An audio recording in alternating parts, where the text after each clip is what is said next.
you can go ahead and get started. All right.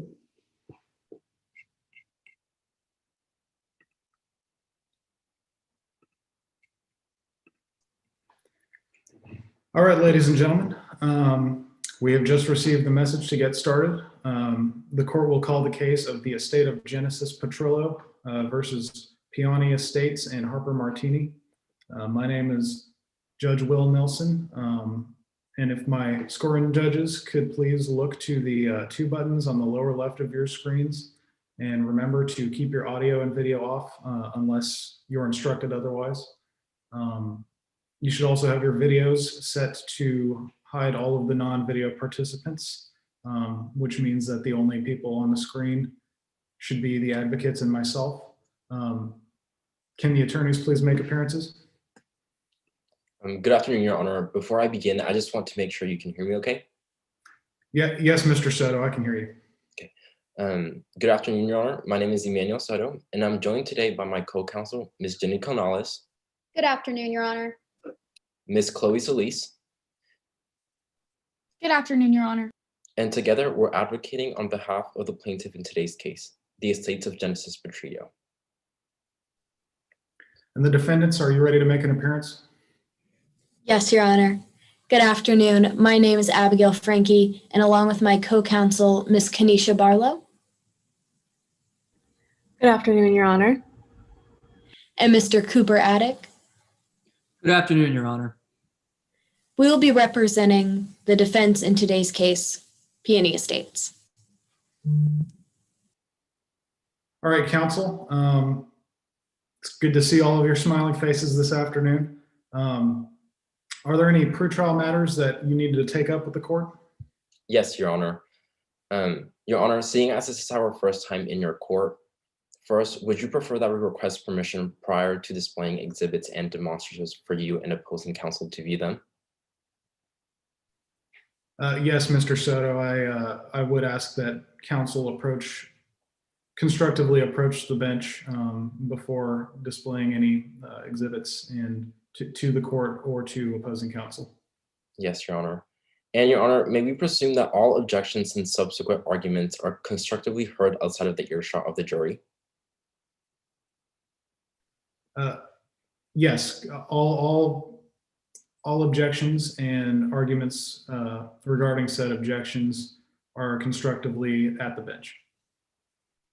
Additionally, we would like to verify that a bench book, which may be useful to you when deciding on issues that arise during the trial, has been given to you. It should have a copy of the Midlands Rules of Evidence, the complaints and answers, stipulations, relevant case law, and the pretrial orders, all which opposing counsel has already seen. Yes, counsel, I do have the bench book in front of me. At this time, Your Honor, we would like to invoke Rule 615, constructively sequestering all witnesses. And Your Honor, we would also like to invoke Rule 603, pre-swearing all witnesses before trial. Next, we would like to go over some stipulations, specifically Stipulation 3, which states that Exhibit 1 through 10 are pre-admitted. Then, we would like to make the court aware that the plaintiff is calling Lolly Paris, and that under Stipulation 4, Exhibit 11 is also pre-admitted. Now, we would like to talk about the relevant case law, specifically Kaplan v. Sikora, which can be counsel, just before you go on, just to get this on the record, the court will consider the rule invoked, and all witnesses who are not permitted to be present in the courtroom, meaning any witnesses who are not party representatives or expert witnesses, are to be excluded from the courtroom at this time. The court takes notice of the stipulations that the parties have made. Exhibits 1 through 10 are pre-admitted, and Exhibit 11 is also pre-admitted. You can continue now, Mr. Soto.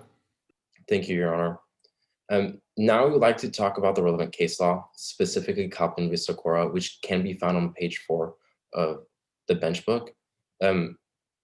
We would like to note that according to Kaplan v. Sikora 2013, pursuant to Rule 801 D2D, a statement that would otherwise be hearsay is admissible against a party if the declarant is a party agent or employee, the statement concerns a matter that is within the scope of the agency or employment relationship, and that the statement was made while the agency of employment relationship existed.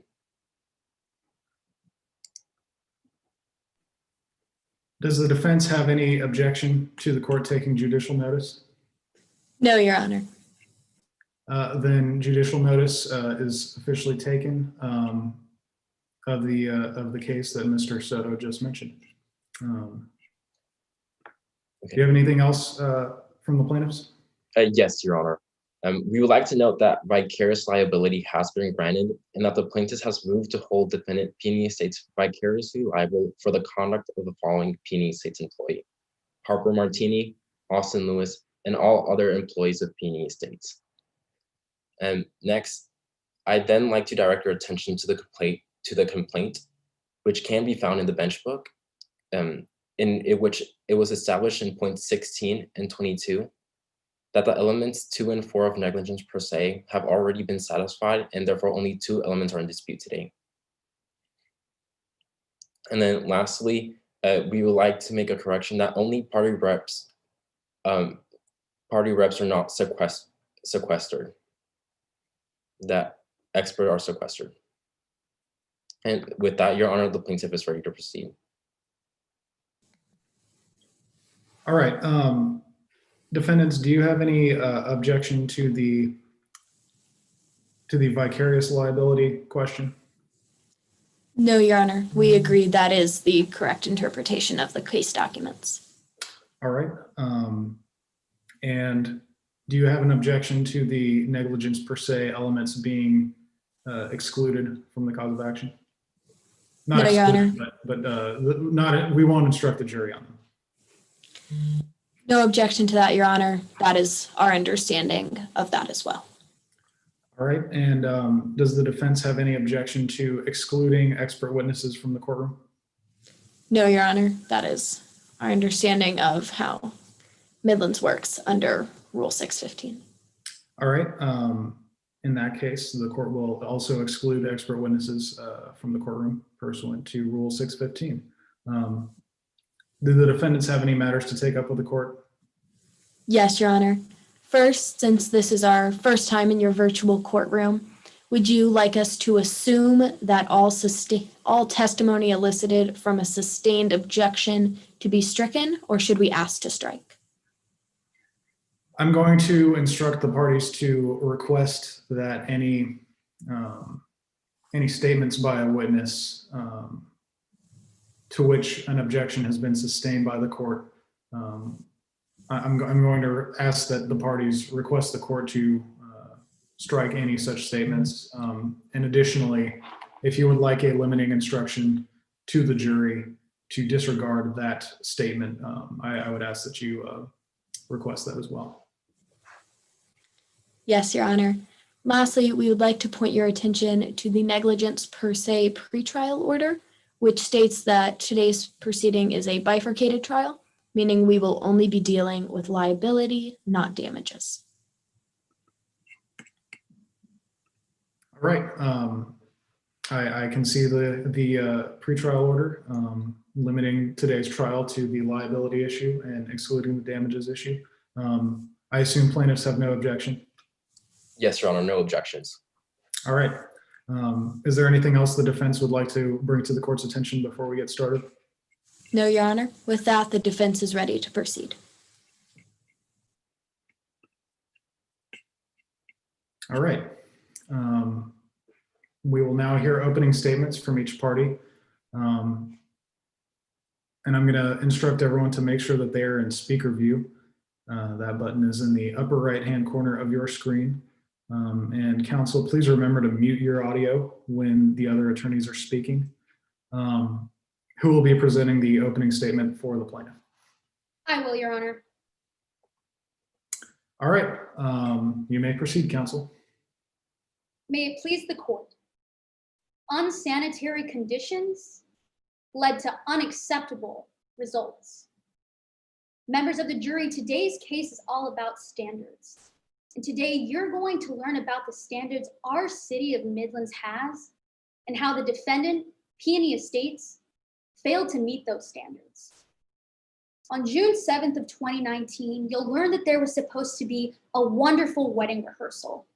However, testimony will show that that never happened because of the actions taken by Peony Estates' employees. You see, Peony Estates is a winery located right here in Midlands. You'll hear today how their carelessness with the proper storage of pesticides ultimately led to the death of Genesis Petrillo, which brings us to court today. It was on June 7th of 2019 that Harper Martini, the owner of Peony Estates, prepared a bottle of 2019 Cara wine for Miss Petrillo as a gift. However, you will learn that this bottle of wine had been contaminated with pesticides at Peony Estates, specifically isofenfos. Today, you will learn how these unsanitary conditions led to the unacceptable result of Miss Petrillo's death. After being the only one to drink from this bottle of wine, Miss Petrillo sadly passed away due to pesticide poisoning. Specifically, the same ones that were used at Peony Estates and the ones that were found on the wine bottle. Now, what is absolutely crucial to today's case is Midlands Buildings Code.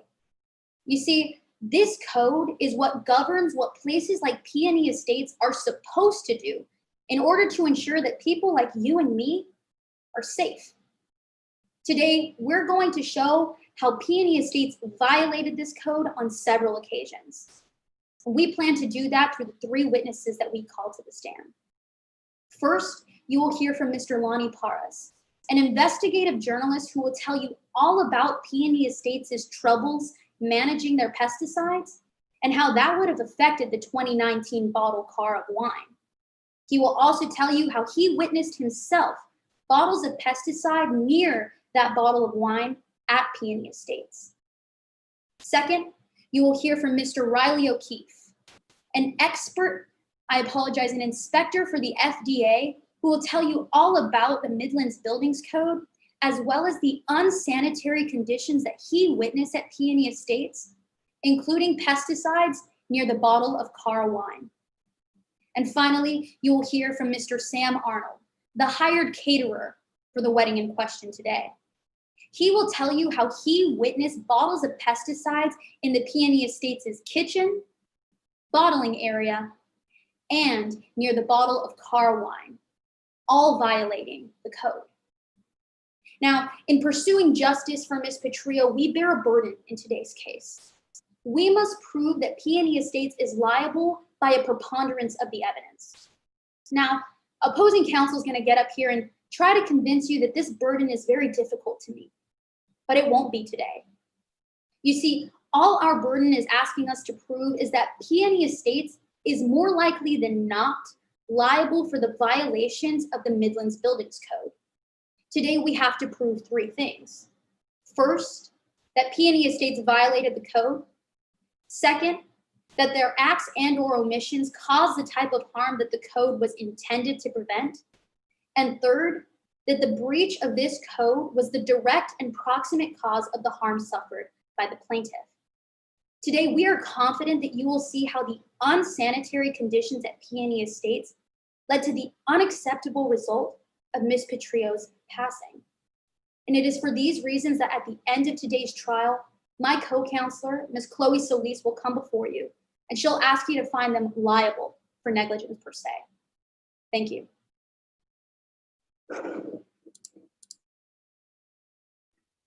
All right, and who will be presenting the opening statement for the defendants?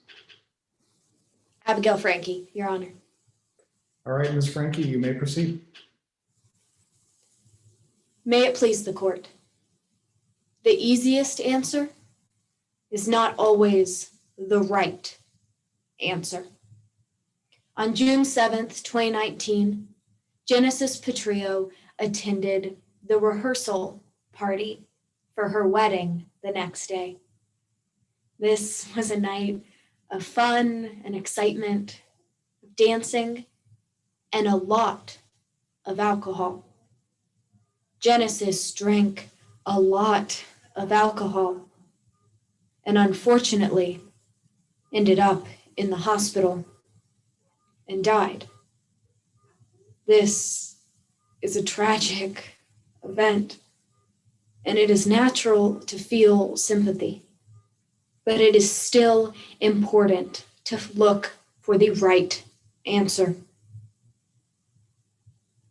When the plaintiff found the easy answer, they stopped searching for the right one. And that is why they have filed a claim of negligence against Peony Estates. As the plaintiff, they bear the burden of proof, and they have to meet this burden by a preponderance of the evidence, or simply that it is more likely than not that Peony Estates broke a safety statute, and as a direct result of that specific broken statute, Genesis Petrillo died. But they will be unable to meet their burden today because when they found the easy answer and stopped looking for the right one, they left too many unanswered questions. You'll learn today that there is question after question that the plaintiff won't be able to answer.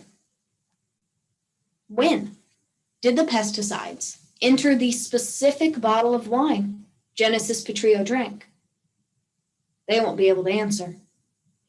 How exactly did the pesticides enter the bottle? They won't be able to answer that either. And was pesticides even Genesis's cause of death? All of these questions will remain unanswered because the easy answer isn't always the right answer. Now, members of the jury, today we will be calling 3 witnesses to the stand. First, you will hear from Dr. Richard Cannon, an expert in medicine and toxicology. Dr. Cannon will explain to you that there are simply too many unknowns in order to determine Genesis Petrillo's exact cause of death. He'll also tell you that because no one kept track of exactly how much and exactly what Genesis drank that night, it is impossible to rule out alcohol poisoning as a cause of death. Next, you'll hear from Miss Blair Osborne, a wedding planner who was at the rehearsal on June 7th. She'll tell you that Peony Estates was always up to the standards she had for her business, and that's why she brought clients there. She'll also tell you about a conversation she had with Genesis on the night of June 7th. She'll tell you how Genesis was stumbling and slurring her words. And lastly, you'll hear from Mr. Austin Lewis. And Mr. Lewis, who is the head winemaker at Peony Estates and personally oversaw the handling of pesticides, will tell you he did his best to ensure that all customers and anyone who came to Peony Estates was safe from pesticides. He'll also tell you about the annual training he gave to each and every employee to make sure they knew how to handle pesticides safely. Members of the jury, the easy answer isn't always the right answer. The plaintiff has told you the easy answer, but we will help you find that that's not the right one. The plaintiff will be unable to meet their burden, and that is why, at the end of today's trial, we will ask you to find Peony Estates not liable. Thank you.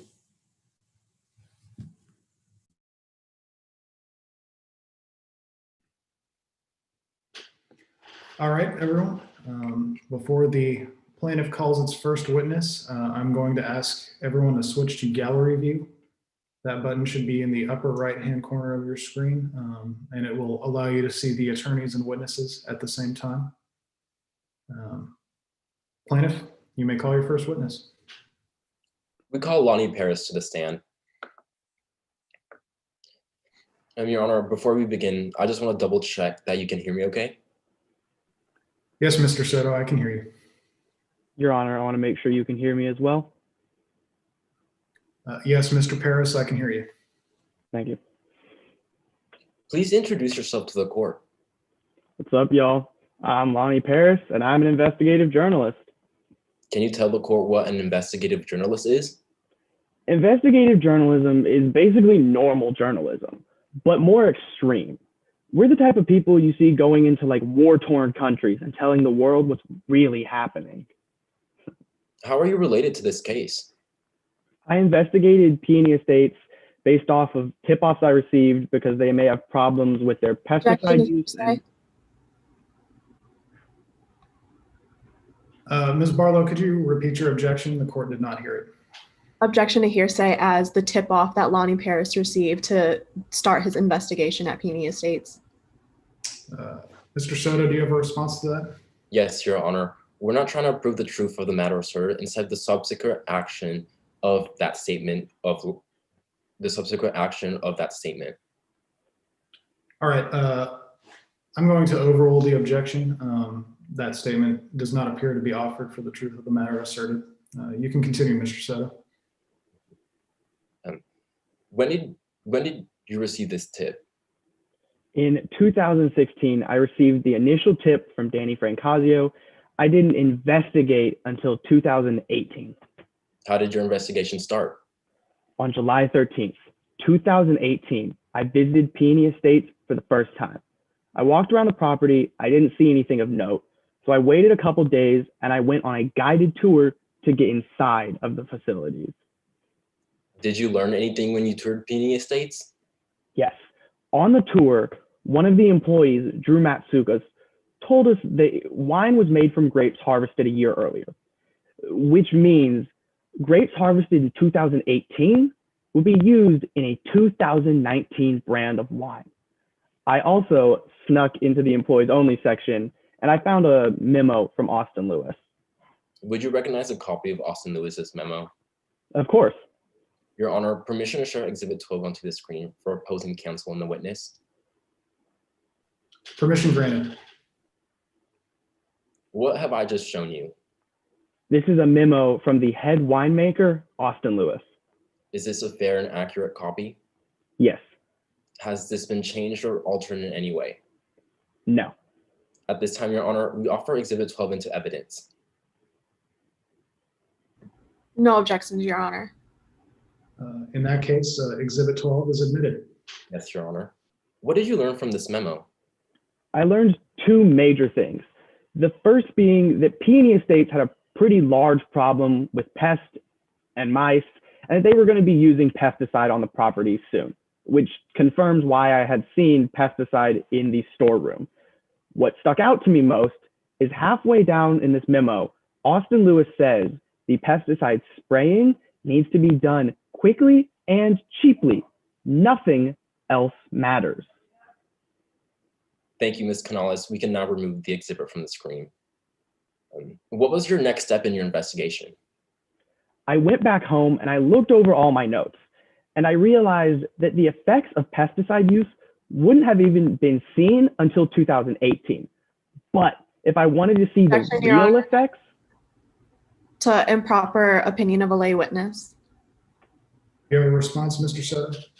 Yes, Your Honor. He's not drawing a conclusion. He's just merely stating what he has observed from his tours at Peony Estates. Your Honor, if I may respond. Yes, you may, Ms. Barlow. The witness just testified about effects about pesticides, and we've heard no foundation that this witness has the reliable resources to make any conclusions or opinions, therefore, of pesticide usage and therefore their effects. I'm going to sustain the objection. Mr. Paris has not been qualified as an expert witness in the court's view. He's not been offered as an expert witness, and he does appear to be drawing a conclusion. So I'm going to sustain the objection. You may continue, Mr. Soto. Okay. What was your next step in your investigation? well, I returned to the property of Peony Estates in 2019. And while I was on the property, I heard one of the employees say that they were due for an inspection. So I called my friend up at the FDA and he told me the inspection was on May 8th, 2019. How did you restart your investigation? Of course, I showed up on the day of the inspection. And what really stuck out to me about that day, most of all, is that all the pesticides I had seen lying around the property on my previous visits were just miraculously gone. There was no Objection trace to of them. relevance. I'm sorry, Ms. Barlow, could you repeat your objection? Objection to relevance about the pesticides being mysteriously gone. Well, I'm going to overrule that objection. You may continue, Mr. Soto. Thank you, Your Honor. Did you ever return to Peony Estates? Yes, I did. After I had noticed that all the pesticides were gone, I ran into Austin Lewis and he kicked me off the property. I did return, though, a little while later for a wedding rehearsal. When Mr. Lewis kicked you out of the property, did it halt your investigation? No, not at all. As I said, I returned to the property, and this is where I made one of the most important finds of my investigation. I snuck into the wine cellar they had, and I saw this 2019 bottle of Carl wine sitting on the shelf. What really stuck out to me, though, is I had seen that exact same bottle in 2018 sitting on that exact same shelf surrounded by pesticides. Would you recognize the picture of the Carol wine? Of course.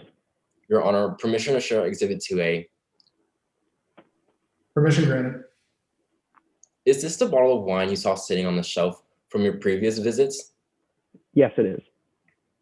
And how did you know it was the same bottle? It has a pretty neat little label on it. Your Honor, permission to share Exhibit 2B on the screen. Permission granted.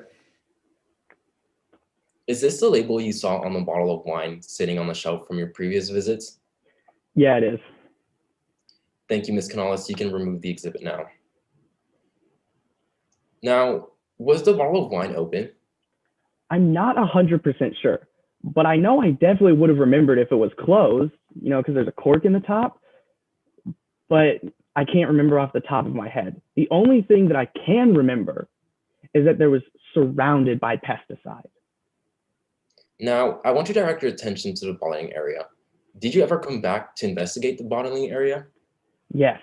After I left the wine cellar where I found that bottle of wine, I went into the bottling area and I saw this canister sitting on the ground. It looked like there was no label on it, so I didn't know what it was, but it looked like the pesticide canisters I had seen lying around the property earlier.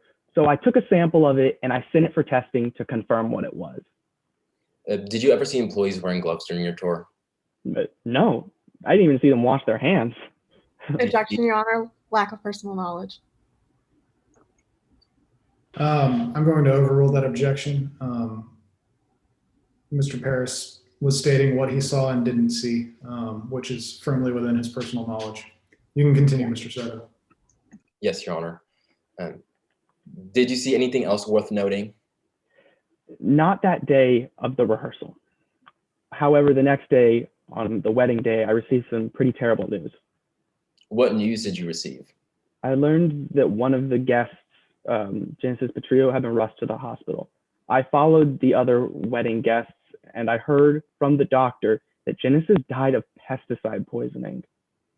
You mentioned earlier that you sent the bottle for testing. What were the results of that report? I learned some pretty interesting things about the bottle. And my buddy, when he sent me that report, he sent a second Objection, report. Your Honor, to hearsay as the results of the report. You have a response, counsel? Hearsay to what specifically? The results of the report in general. So with this, Your Honor, we're not trying to prove the truth of the matter asserted with exhibit. Well, first of all, this is exhibit 11, which has been pre-admitted. Your Honor, if I may. Yes, you may, Ms. Barlow. They have not shown any. If opposing counsel wishes to show the exhibit, they may, but I feel that it is hearsay to have Lonnie Paris state the contents of the exhibit without being able to show the actual exhibit to the jury. May I be heard, Your Honor? Yes, you may, Mr. Soto. So this question is laying the foundation in order to put the exhibit in front of the jury and opposing counsel. Mr. Soto, if you would like to put the exhibit up, that will be permitted, but I am inclined to agree with Ms. Barlow that the statement itself would be hearsay were this exhibit not pre-admitted. Yes, Your Honor. So what did you learn from this report? This is the report on that canister of pesticide that I tested. And what's pretty interesting is all of these chemicals on the side, they all test with a low amount, except for isofinphos, which tested for a high amount. Thank you, Ms. Canales. You can take it down now. Now, I want to talk to you about the second report. Would you recognize a copy of that report? Yes, I would. Your Honor, permission to share Exhibit 10 onto the screen for opposing counsel and the witness. Permission granted. What did you learn from this report? This report is about a wine bottle that was found on Peony Estates premises. And as you can see, it's a similar chemical test. And all of the chemicals they tested for came back with low or medium amount, except for isofinphos, which came back with a high amount. And that really stuck out to me. Why did that stand out to you? Because the canister of pesticide I had tested and this wine bottle both tested for a high concentration of the same chemical, isofinphos. Thank you. No further questions at this time. We pass the witness. Defense, you may begin your cross-examination of this witness. Yes, Your Honor. Hi, Good afternoon, Mr. Paris. I just have a couple questions for you. Alrighty. So, Mr. Paris, you don't work at Peony Estates, do you? No, I don't. Despite your investigations, you don't know the extent of their safety procedures? I don't know if the specific safety precautions now. Right, because you don't work there. So you don't know anything about their employee training or about handling pesticides and their safety with it. I don't know anything about that. All I know is they had pesticide canisters lying around. Right, but you didn't know if that was safe or if it was normal protocol to do that. It was in the bottling station and in the wine cellar. I don't know if that's up to code, but it was in a pretty precarious area. Exactly, Mr. Paris. You don't know. Uh, Now, I would like to move on to... Ms. Barlow, if I could stop you for a second. It is not this court's practice to allow sidebar comments. So I'm going to ask you to please limit yourself to asking questions of this witness rather than saying right or and any other such sidebar comments. With that, you may continue. My apologies, Your Honor. Now I'd like to move on to your initial tips about this case. You received an initial tip in 2016 about Peony Estates, right? yes, And then you went to go investigate these tips, right? that's correct. But there were no reports about anyone being sick from Peony Estates, isn't that correct? On my basic Google search of Peony Estates, I didn't see anyone who'd gotten sick. Right. Then you decided to check back in 2018, is that correct? Yeah, that's correct. But even a whole 2 years later, there were still no reports of anyone being sick from Peony Estates wine, isn't that right? Google wasn't saying anything. Yeah, But despite this, you decided to investigate anyway, right? heck yeah, that's my job. Because you were hoping that if you actually found something here, you might be able to rejuvenate your journalism career. Yeah, that's my job. I hope for stories. Then you went on a tour of Peony Estates. Yes, On your second tour that you mentioned on direct examination, you snuck into an employee-only section of the winery. yes, And you saw Harper's office, the owner of the winery. yes, along with a bunch of pesticide canisters and stuff like that. I'm not talking about that area. Let me redirect you back to Harper's office. And you began to look through Harper's paperwork, isn't that correct? That's correct. But despite looking in the owner of the winery's paperwork, you did not find anything. The only thing that really stuck out to me was that memo I found from Austin Lewis, the head winemaker. But besides that singular memo from one singular date, you did not find anything else in Miss Martini's office? Pesticide, but nothing in her desk, yeah. Correct. Then you heard mention of something that sounded suspicious happening at the botanical garden. Yes, that's correct. I heard some employees whispering about it. So, as the investigator you are, you went to go investigate this suspicious happening at the botanical garden. Of course, yeah. Objection, Your Honor. The previous statement, she did not ask a question. She just made a statement. I did hear something resembling a question, but I am inclined to agree, Mr. Soto, that counsel needs to limit sidebar comments. I can Just rephrase ask- the question if you Just would ask like. questions of the witness, Ms. Barlow. Also, please do not talk while I'm talking. I'm sorry, I did not mean to. My Wi-Fi is cutting out. I thought you were finished. That's okay, Ms. Barlow. You can continue. Then, but this suspicious activity that you thought of was a marriage proposal, right? Yes, And now, Mr. Paris, this story has helped your career, hasn't it? of course, yeah. It's a pretty big story. Once you published it, the editor-in-chief of TBD magazine reached out to you about a job, didn't he? Yes, that's correct. It's a groundbreaking story.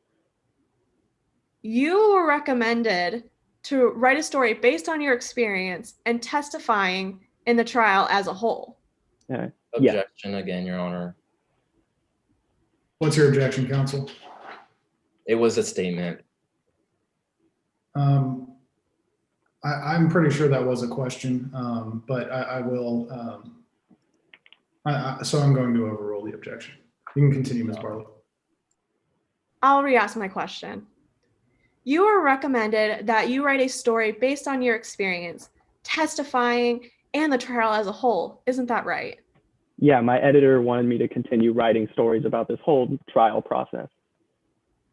And if the editor-in-chief of this magazine liked the story, you maintain reader interest, you could finally return back to being a full-time investigative journalist. Isn't that right?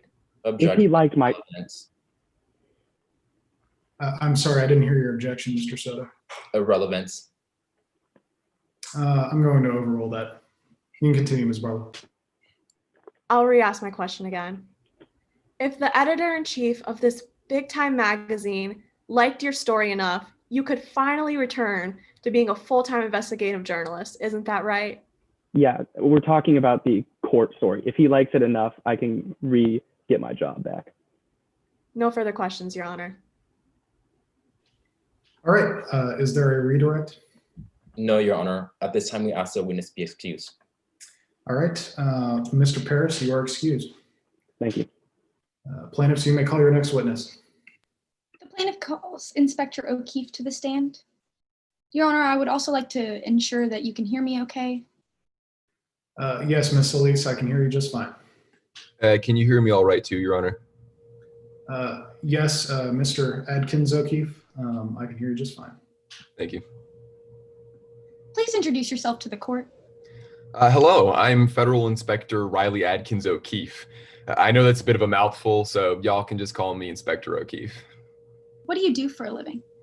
Well, currently I'm a senior health inspector for the Food and Drug Administration, working under the Rapid River County Department of Health and Environmental Safety, where I've been working since 2013. And what is your educational background? Well, first I got my bachelor's in 2010, and then I went on to get my master's degree in viticulture and enology from Midlands University in 2012. Can you explain what viticulture and enology is for the jury? Sure. Viticulture is the science and study of grapes and grapevine cultivation, and enology is simply the study of wines and winemaking. Because of my experience in these areas, I'm usually assigned to any FDA cases involving wineries or vineyards. Were you ever assigned to inspect peony estates? Oh, I was assigned to inspect Peony Estates on multiple different occasions, with my most recent inspection taking place on May 8th of 2019. Why were you sent there? Well, Peony Estates is located right next to Solove Swamp and therefore has a high capacity for pest problems. So it's my job to go out to the property and make sure they're following the health and safety laws outlined by Midland's building code, especially concerning the control of pests or the storage of pesticide. So, Inspector O'Keefe, how do you normally conduct these inspections? Well, whenever I conduct an inspection at Peony Estates or any other winery for that matter, I'm assigned, I use what we in the field call the bucket list method. And what is the bucket list method? Well, whenever I conduct an inspection, it's my job to make sure that the business I'm inspecting follows all of the health and safety laws outlined in the Midland Building Code. So the first thing I do is pull up the code, and during my inspection, I treat that code like a bucket list. I want to make sure that every single thing on my bucket list is checked off. And if a business can't check off even one of those items on the bucket list, then they've failed the inspection because they've violated part of the Midlands Building Code. Is this method standard in your field? Absolutely. This method is the most reliable and efficient way to conduct any inspection. I don't know a single inspector that doesn't use it. And how did you apply this bucket list method to your most recent inspection of Peony Estates? Well, for my inspection on May 8th, the code I was using for my bucket list was Midland's Building Code section 12-100. I visited the property and toured its facilities using a map to take my notes. I also spoke to employees while I was on this tour in order to check off the items on my buildings code bucket list. What exactly is Midland's Building Code section 12-100? The code specifically outlines how businesses like Peony Estates are supposed to manage pests in their facilities and how they are to use and store pesticides in order to avoid contaminating any of their products or harming their customers. Did Peony Estates meet all the requirements of this code? Unfortunately, no, they didn't. On my most recent inspection, I found 4 major violations of this code. And while one is enough to violate the code, not being able to check off 4 whole items on my bucket list was extremely concerning to me. Well, Inspector O'Keefe, why was that concerning? Well, the Midlands Building Code is in place for a reason. Failing to meet the requirements outlined in this code could result in the contamination of the wine with pesticides, and that could cause any patrons of Peony Estates to get extremely sick or even to die. Well, let's talk about those violations. Could you explain them in more detail for the jury? Absolutely. I actually brought along the map that I used to take notes so the jury can see what I saw on the day of the inspection. Your Honor, permission for Inspector O'Keefe to display this demonstrative. Permission granted. You can display the demonstrative. Now, what is this demonstrative showing? Sure, this is the map that I used to take notes during my most recent inspection of Peony Estates. I made note of 4 violations in particular while I was in the bottling area of the winery. So what was the first violation that you noted? First and foremost, I noted that there were 3 open canisters of pesticide in the corner of the bottling area, which I've labeled here as number 1. Further, there was a bottle of wine called Cara sitting by itself on a shelf right next to these containers of pesticide, leaving a high likelihood of that wine being contaminated. And what was the second violation you found at Peony Estates? The second violation I found was while I was talking to the various employees of Peony Estates, which I've labeled as number 2 on the map. I found that the employees had little to no training on how to handle or store pesticides properly. What was the third violation? Objection, Your Honor. To lack a foundation. May I be heard? Yes, you may. Your Honor, we have heard from Mr. O'Keefe simply that the employees didn't have training, but we have heard no foundation for any conversations he had or anything he witnessed that would support this claim. Therefore, there is a simple lack of foundation. Plaintiff, do you have a response? Yes, Your Honor. I have laid the foundation that Mr. Inspector O'Keefe has had these conversations with Peony Estates employees, which is the foundation to say that they had these conversations. Inspector O'Keefe just stated that through these conversations, he was told that they didn't know how to handle chemical pesticides, which was the foundation for that statement. Your Honor, if I may? Yes, you may, Ms. Frankie. All we have heard in this direct testimony is that he figured out employees didn't have these. We have not heard any specific conversations or any specific practices that he witnessed that would support this claim. I'm going to overrule the objection. I think Inspector O'Keefe has sufficiently described the facts that he bases his opinion on. All right. Yes, sir. You may continue, counsel. Yes, Your Honor. Now, Inspector O'Keefe, what was the third violation at Peony Estates? Sure. The third violation I noted was that the drainage system in the bottling area was blocked up by dirt and other debris, which I marked here as number 3. And what was the final violation that you found at Peony Estates? The final violation, which I've marked here as number 4 on the map, is the improper storage of pesticide, as I found it in the bottling area of Peony Estates. So how do all of these violations of the code, how do all of these violations compare to parts of the code? Well, see, I have a chart here to help make these comparisons a little bit more clear. According to the code, businesses have to handle and store pesticides in a manner that prevents food or beverage contamination. And they have to keep any equipment or areas used to make food clean at all times. By having pesticides in the bottling area, they're not properly handling or storing them. And if the employees aren't trained on how to do so, then they won't ever be. Further, a blocked drain specifically means that Peony Estates cannot properly clean their bottling area, which is another violation of the code. Your Honor, permission for Inspector O'Keefe to take down his demonstrative. Permission granted. So what did you do in response to these 4 violations? Sure. I allowed Peony Estates to remain open on probationary status. I told them that I would be back within 45 days of that investigation to conduct another inspection to ensure that they'd fixed all of these violations. Well, why was it so important that they fix these specific violations? Once again, the Midlands Building Code is in place to protect consumers from their food or beverages being contaminated, specifically with pesticide. If these violations weren't fixed and someone were to eat or drink something that was contaminated, it could make them extremely sick and could even kill them. I pass the witness, Your Honor. Cross-examination, Ms. Frankie? Yes, Your Honor. You may proceed. Now, Mr. O'Keefe, as you stated on direct, you visited Peony Estates on May 8th, 2019, Yes, that's correct. and you found that the cellar was free of any health code violations. The seller specifically, yes. And you also didn't find any health code violations or safety concerns in the vineyard section of Peony Estates. Not in the vineyard specifically, no.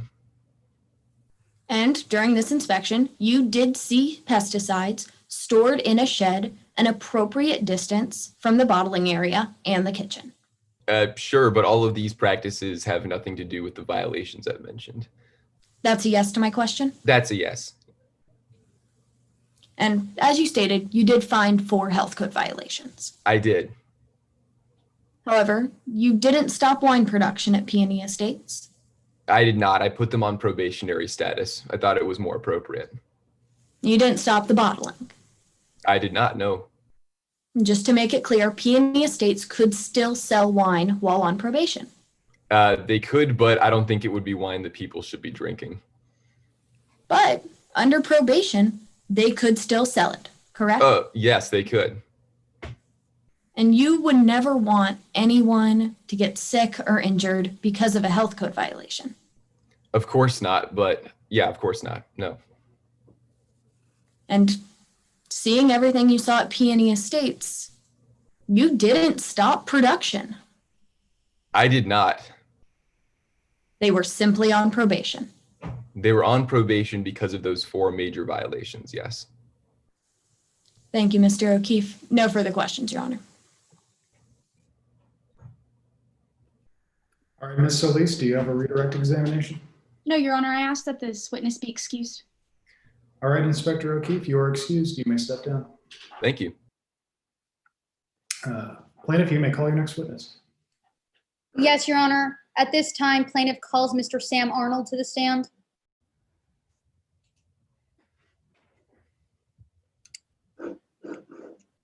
And Your Honor, I just want to verify that you can hear me all right. Yes, Ms. Canales, I can hear you. Wonderful. Please introduce yourself to the court. Yeah, my name is Sam Arnold. Where are you from? Well, originally I'm from Memphis, but I ended up right here in Midlands. What do you do for a living? Well, originally I had dreams of becoming a big celebrity chef. I watched a lot of Gordon Ramsay growing up. However, I decided to, after spending some time in Paris to train, I decided to come back here to Midlands and put those dreams on hold. And now I own my own catering service where we serve the best barbecue this side of Midlands, or this side of Memphis, excuse me. And how are you involved in today's case? Well, I was hired back in November of 2018 by Harper Martini to cater the wedding of Genesis and Casey at Peony Estates, which is Harper's winery. I had done some business with Harper in the past, and when it came to time to cater the wedding, she kept me and my business in mind. So let's talk about what happened once you accepted this job. How did you begin preparing for the wedding? Well, naturally, the first step is to meet with the parties involved to get a good idea of what they want on the menu. The one time we didn't do this, we ended up with enough smoked ribs for half of the people and so much broiled corn we had to send it home with people in doggy bags. It was quite the mistake. And what can you tell us about the meeting for this menu? Well, the meeting happened in late November at Peony Estates. I arrived and Harper was walking back from the vineyard with a bottle of bug-off pesticide. She got closer, I got out to meet her, and we walked into the kitchen to discuss the menu for the event. You mentioned that you walked into the Peony Estates' kitchen. Where was this bottle of pesticide at that point? Well, I was shocked at first when she just walked into the kitchen with the pesticide, but I was even more shocked whenever she just carelessly tossed it into the corner of the kitchen. So what did you do when Miss Martini threw that bottle of pesticide into the corner of the kitchen? Well, I mean, of course, I made a comment to her and mentioned that the kitchen really was no place for a bottle with this kind of stuff. And it seemed like it finally clicked, so she went ahead and moved it. Improper lay opinion. You have a response, counsel? Yes, Your Honor. Mr. Arnold is not making any type of expert conclusion regarding pesticides. He's simply saying what he told Miss Martini about pesticides being in the kitchen. And if I may proffer. Ms. Canales, I'm pretty sure I haven't heard any. Do you mean to offer? Do you mean to offer Mr. Arnold as an expert witness right now? No, Your Honor. I'm simply asking if we can make an offer of proof to show that he would have knowledge of whether or not canisters of pesticides would be appropriate to have in the Peony Estates' kitchen.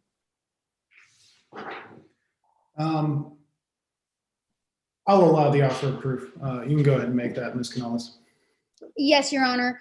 Mr. Arnold is going to testify that he's well aware of the Midlands Buildings Code and what would be the appropriate practices in a kitchen as a kitchen owner himself, as a caterer for the wedding, and therefore able to make the conclusion that a canister of pesticide would be inappropriate to have in the Peony Estates' kitchen. Do you have a response to that, counsel? Yes, Your Honor. We've heard no foundation thus far that Mr. Arnold has any relevant experience with the use and storage of pesticides. We haven't heard that he uses it daily in his business or it's a regular practice that Mr. Arnold uses. Therefore, he has no background to conclude whether or not using the pesticides and having them in the kitchen what would have been a safe practice at Peony Estates during that time. Therefore, this is an improper lay opinion.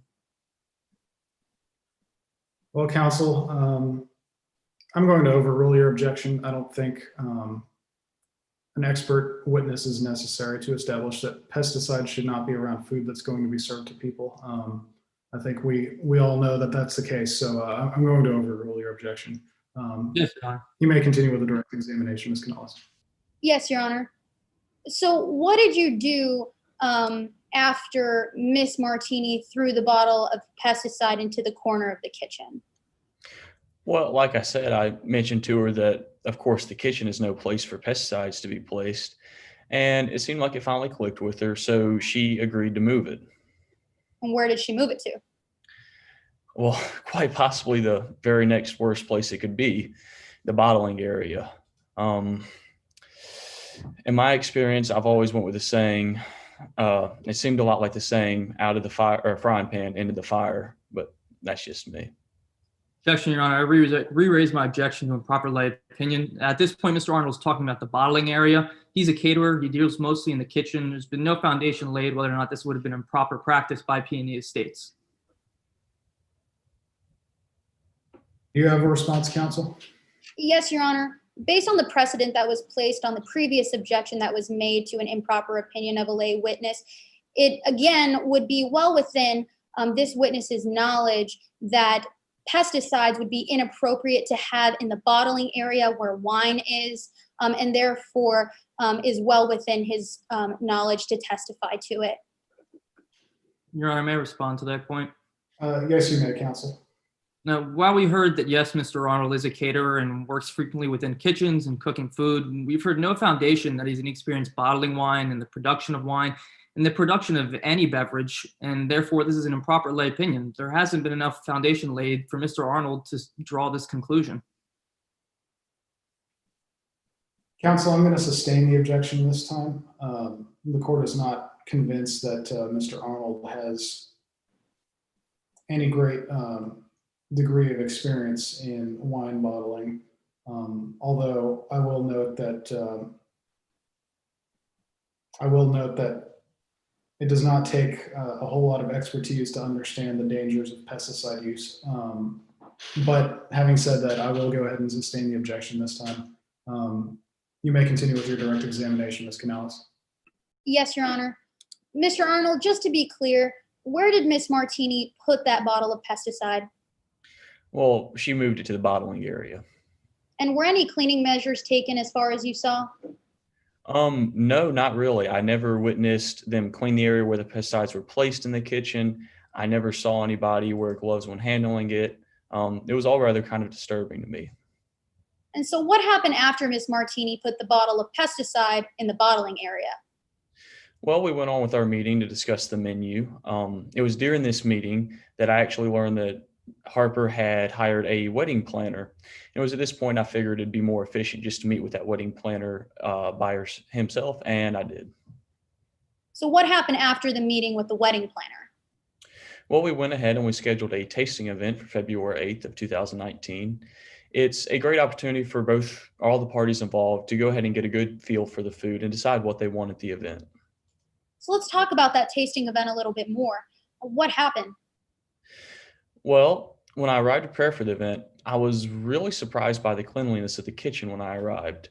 It was extremely clean for the first time, what felt like forever. It was after this that I actually ran into Harper, who seemed really happy for her usual self. And how was your interaction with Miss Martini? Well, I went ahead and I asked her about the kitchen, and she told me that they were actually expecting an inspection on that day. And suddenly the mystery of the clean kitchen was unsolved no more. Well, what do you mean by that? Your Honor, this is more prejudicial than probative. May it be heard on those grounds. I'm going to give you an opportunity to be heard, Mr. Addick, but to be honest with you, the court is generally not inclined to grant sustain objections on 403 basis, but I'll give you an opportunity to be heard. Yes, Your Honor. Now, the witness just stated that he heard from Mr. Harper or Ms. Harper Martini that there was an inspection coming that day. He also mentioned earlier that the kitchen was totally clean and organized, and he was surprised by this. Then Mr. Arnold concluded that the mystery of the clean kitchen was solved because of the FDA inspection that Harper told Mr. Arnold was coming. Mr. Arnold can't conclude that, and it's misleading to the jury to state that because of the FDA inspection, that was the sole reason that the mystery of the clean kitchen was solved that day. This is substantially more prejudicial than probative, as it misleads the jury. Do you have a response, counsel? Yes, Your Honor. Under Rule 403, it's determined that it has to be substantially more misleading than it is probative, which is not what we're seeing in this case at hand. Now, it's true that the witness has testified that the mystery of the clean kitchen was unsolved no more because of these FDA inspections. However, I believe that this is a matter of weight versus admissibility. Whether or not the jury pieces these two things together as Mr. Arnold is simply a matter of weight versus admissibility. It doesn't mean that it's not probative. In fact, it is more probative than any misleading evidence that could be determined through this testimony. Your Honor, may I be heard briefly again? Yes, you may, counsel.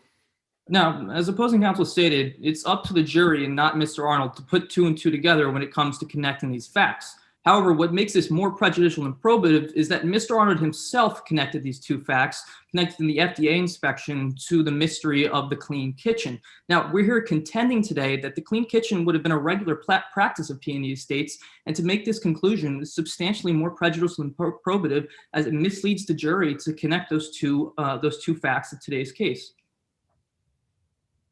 Well, counsel, I'm going to overrule your objection. The court finds Yes, that sir.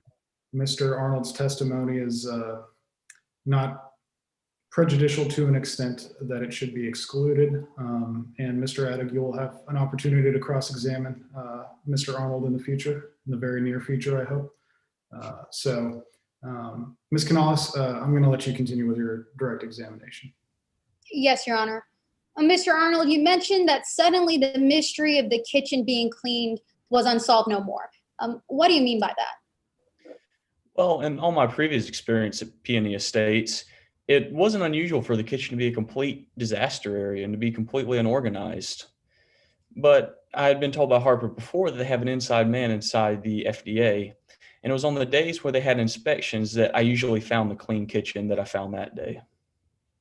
All right, Mr. Arnold. Now, I want to talk to you about some wine that we've heard about in court today. Now, are you familiar with Cara wine? Yeah, of course.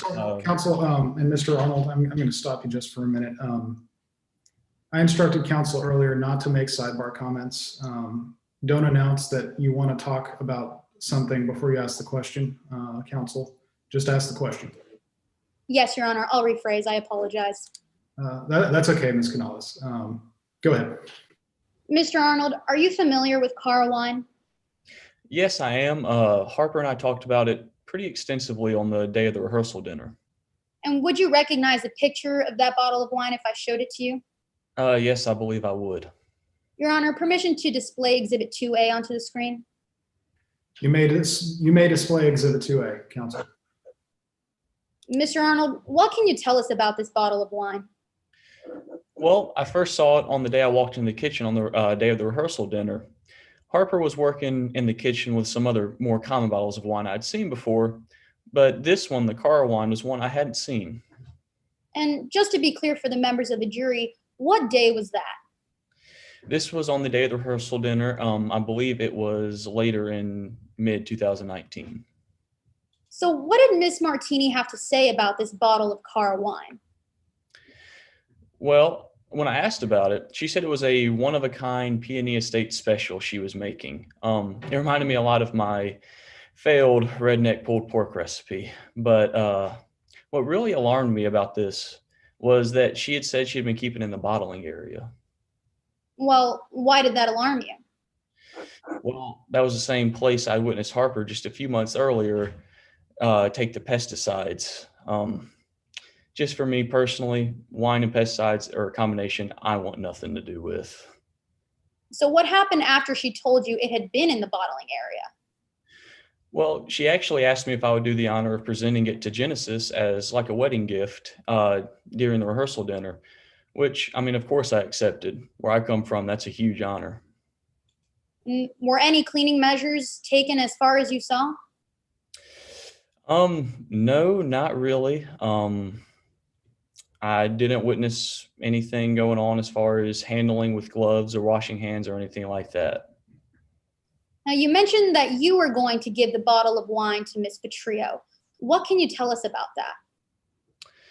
Well, Harper stood up to give a speech at the rehearsal dinner, and that was my cue. So once she started to wrap up, I went to deliver the bottle to Genesis like she had asked me to.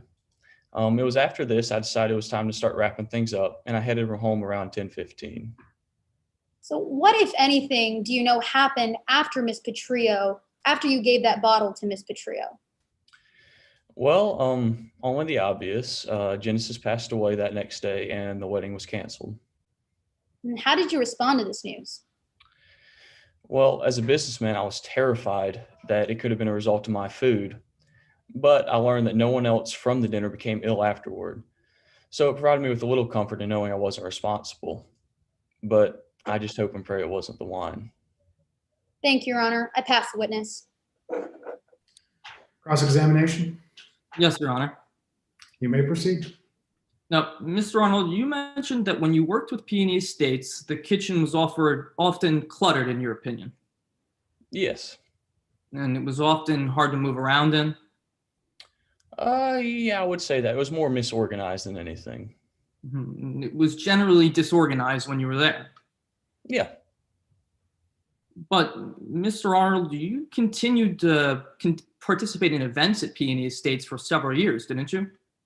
Yeah, of course. It was one of my main sources of business. However, when I would prepare food, I would often do it at my own place and just bring it over to Peony Estates to use the venue. Yes, but you continued to use the kitchen on occasion, isn't that true? Yeah, when I would get in a pinch or when I would come in and it would be clean, of course. Despite your concerns about the disorganization of the kitchen, you actually built a multi-year business relationship with Peony Estates. Oh, once again, I mean, of course, it really jump-started my career when I started there, and it was good to me for years. And over those years, Harper had been nothing but friendly to you, correct? Oh, yeah, Harper was always very cordial and a good business partner. Harper was always professional, isn't that true? I would say that, yeah, to an extent.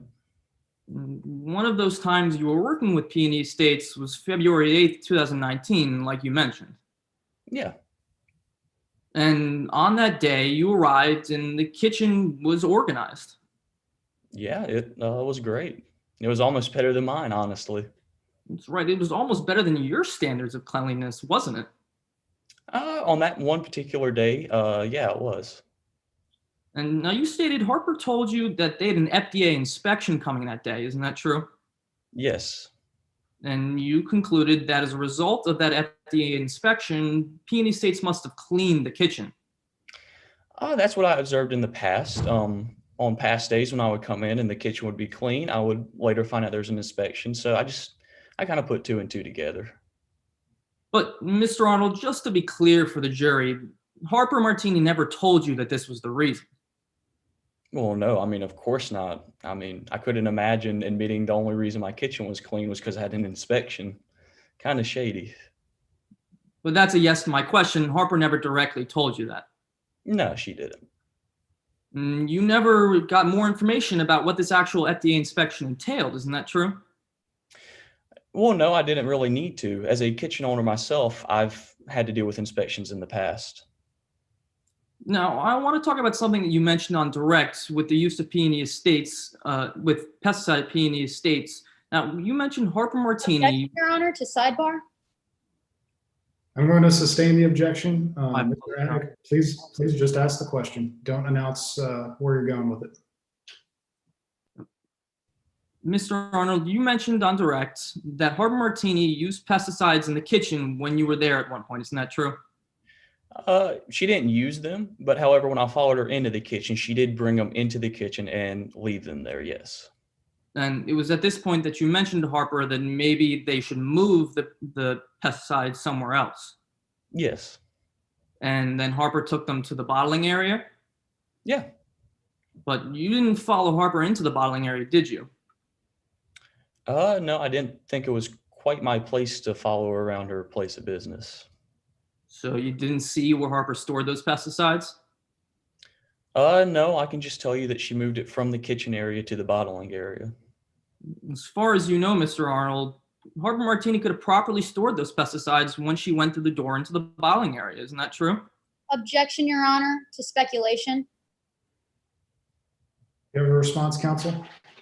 Your Honor, I'm simply asking Mr. Arnold to determine, based on his rationally based perception, of whether or not he would have known if Harper had stored those pesticides properly. As Mr. Arnold stated, he didn't follow him into the bottling area. Therefore, he would have no idea. And this is the question that I asked Mr. Arnold.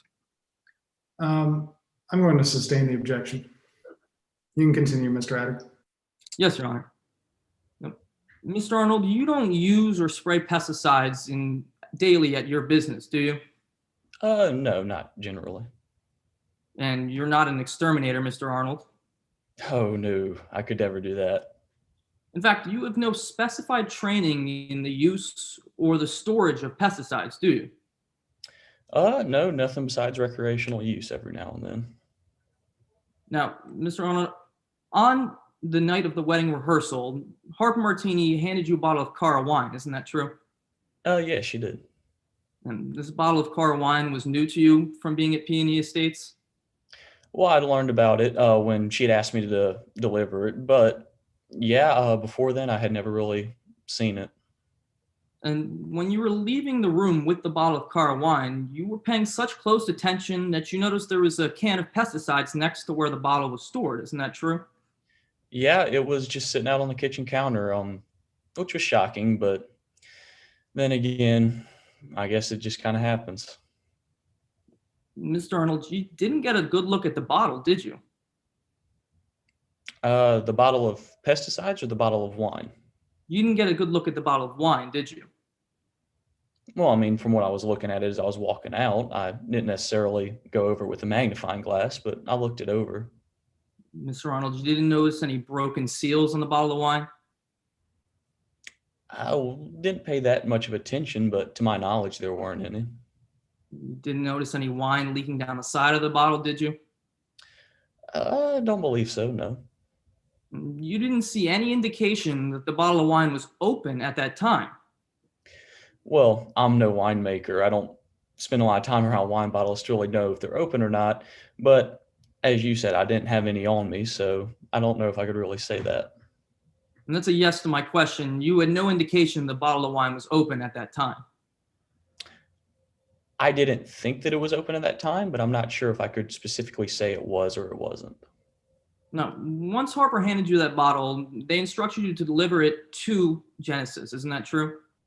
Yeah, at the rehearsal dinner that night, whenever Harper was to give her speech, it was kind of a timing thing. I guess they just wanted to do like a special event thing. So you handed that bottle of wine to Genesis around 10:30 that night? Yeah, it wasn't 10:30. It was a while before that. I actually left at 10:15. That's right. And you left at 10:15 to go pack up your stuff and clean. Yeah. And so you didn't see Genesis drink any of the wine, did you? At that time, I wasn't really worried about the individuals at the party. I was just trying to get my stuff together to go home. I was ready for bed, honestly. So that's a yes to my question, Mr. Arnold. You didn't see Genesis drink the wine. No, not exclusively, no. You have no idea how much of the wine Genesis may have drank. Isn't that true? I can't even say if he drank it or if he didn't. Again, I didn't really pay attention, so. And you have no idea how much alcohol Genesis Petroleum drink at all that night, don't you? It wasn't really my concern, to be honest. I was there to plan the event, get the food out, and that was the extent of my involvement. That's a yes to my question. You have no idea how much alcohol Genesis drank that night. No, I mean, I have no way to. Thank you. No further questions. Ms. Canales, do you have a redirect examination of this witness? No, Your Honor, I just ask that the witness be excused. Mr. Arnold, you may step down and you are excused. Thank you, Your Honor. Does the plaintiff have any other witnesses? No, Your Honor. With that, the plaintiff rests our case in chief and asks, if time permits, for a brief 5 to 10 minute recess before moving on to defense. All right, everyone. We're going to take a 10-minute recess. My clock is showing that it is 3:47, so we will get back on the record at 3:57. I ask that everyone please remember that this video is being publicly broadcast via YouTube live stream. So I would suggest that you make sure your cameras and microphones are off during the break. And I will see you all again in 10 minutes. The court stands in recess.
All right, everyone.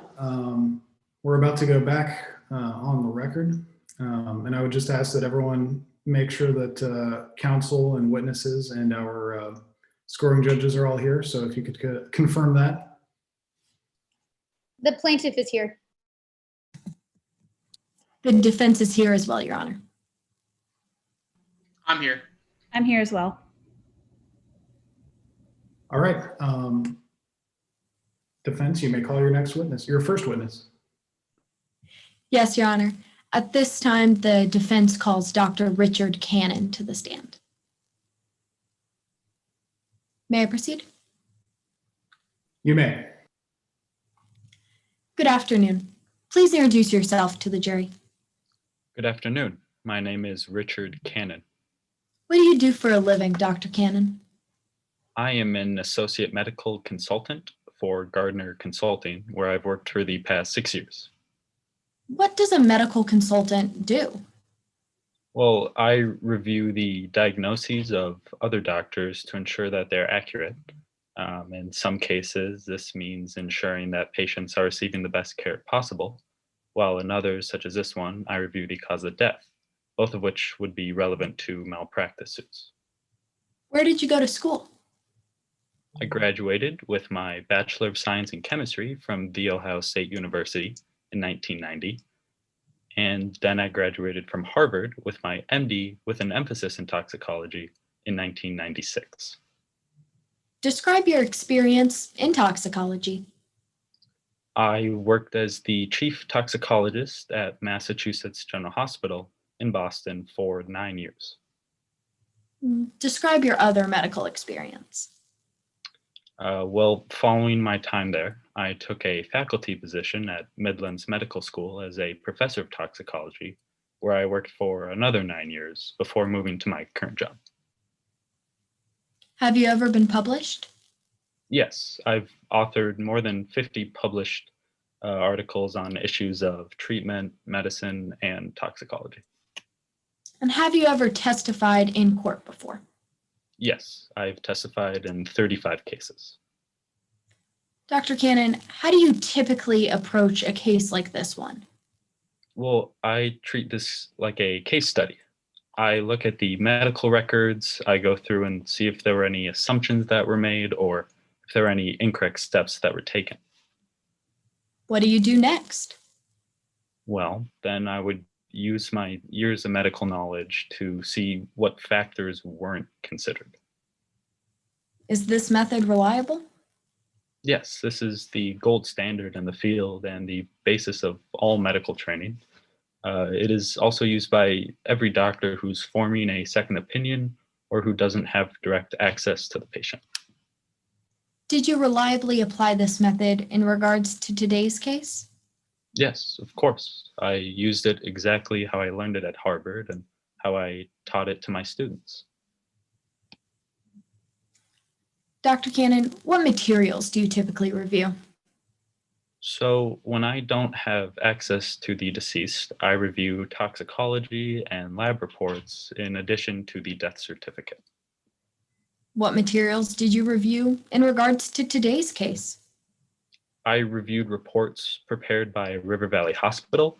This included Genesis's toxicology report, the unknown poison analysis report, Dr. Kwan's report, the death certificate certified by Dr. Kwan, an affidavit prepared by Ms. Angel Rodriguez, and an alcohol impairment chart. Were these materials sufficient? Yes. Now, Dr. Cannon, what cause of death did you look at in this case in particular? I looked at alcohol poisoning as a potential cause of death. Explain the symptoms of alcohol poisoning. Objection, Your Honor, at this point to a lack of foundation under Rule 702. Counsel, do you have a response?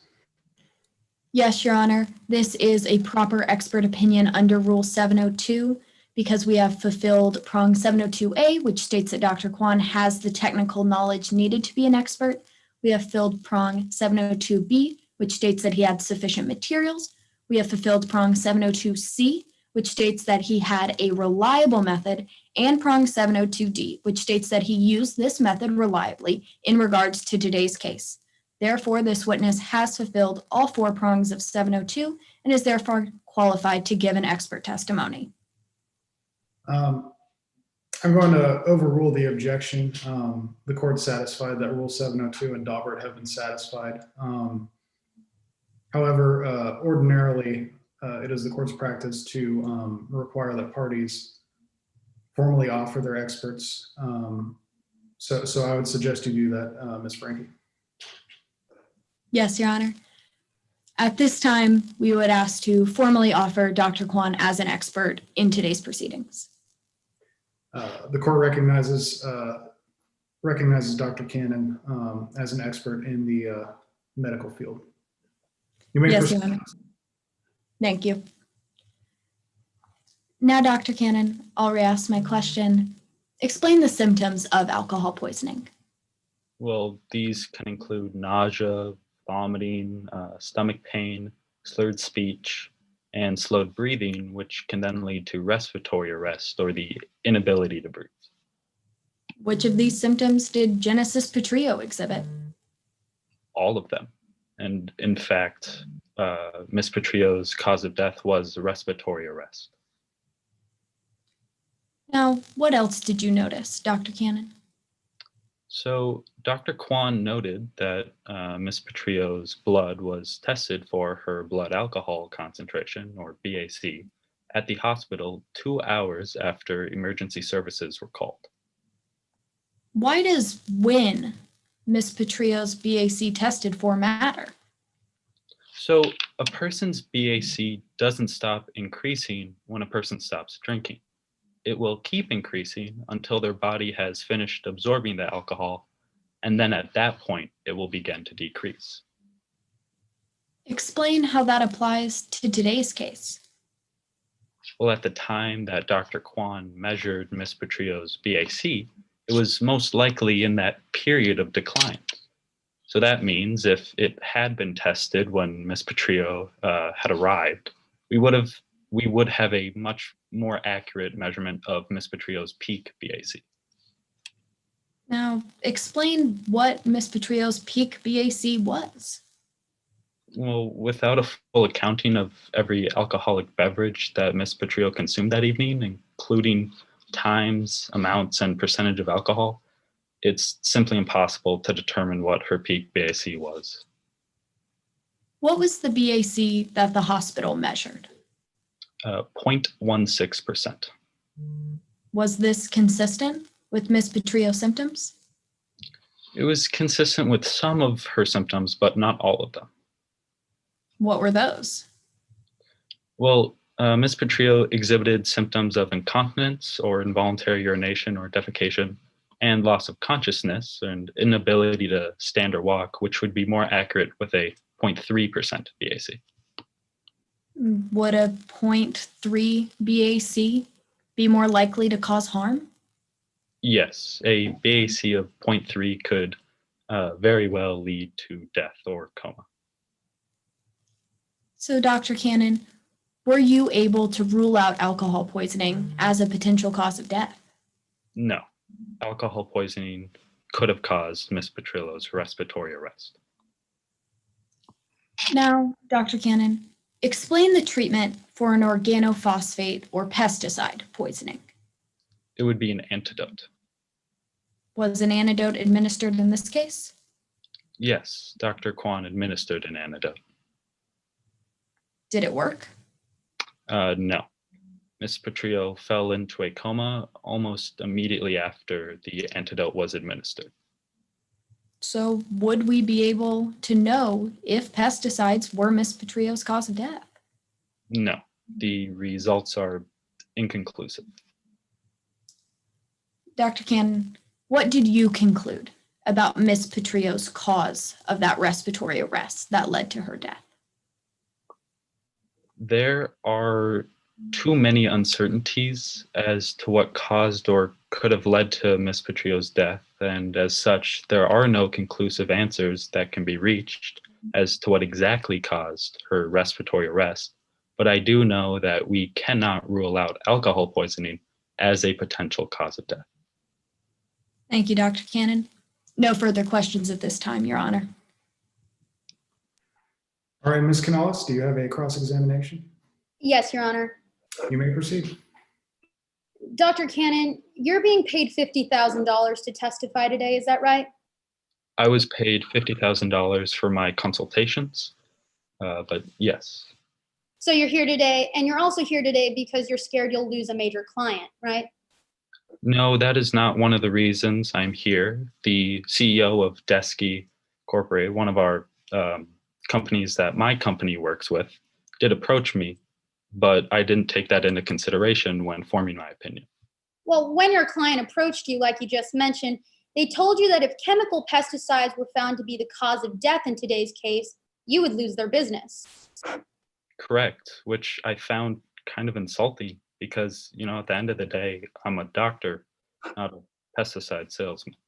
Dr. Cannon, just to be clear, that's a yes to my question. They told you that you would lose their business if you found chemical pesticides to be the cause of death. Yes, he told me that.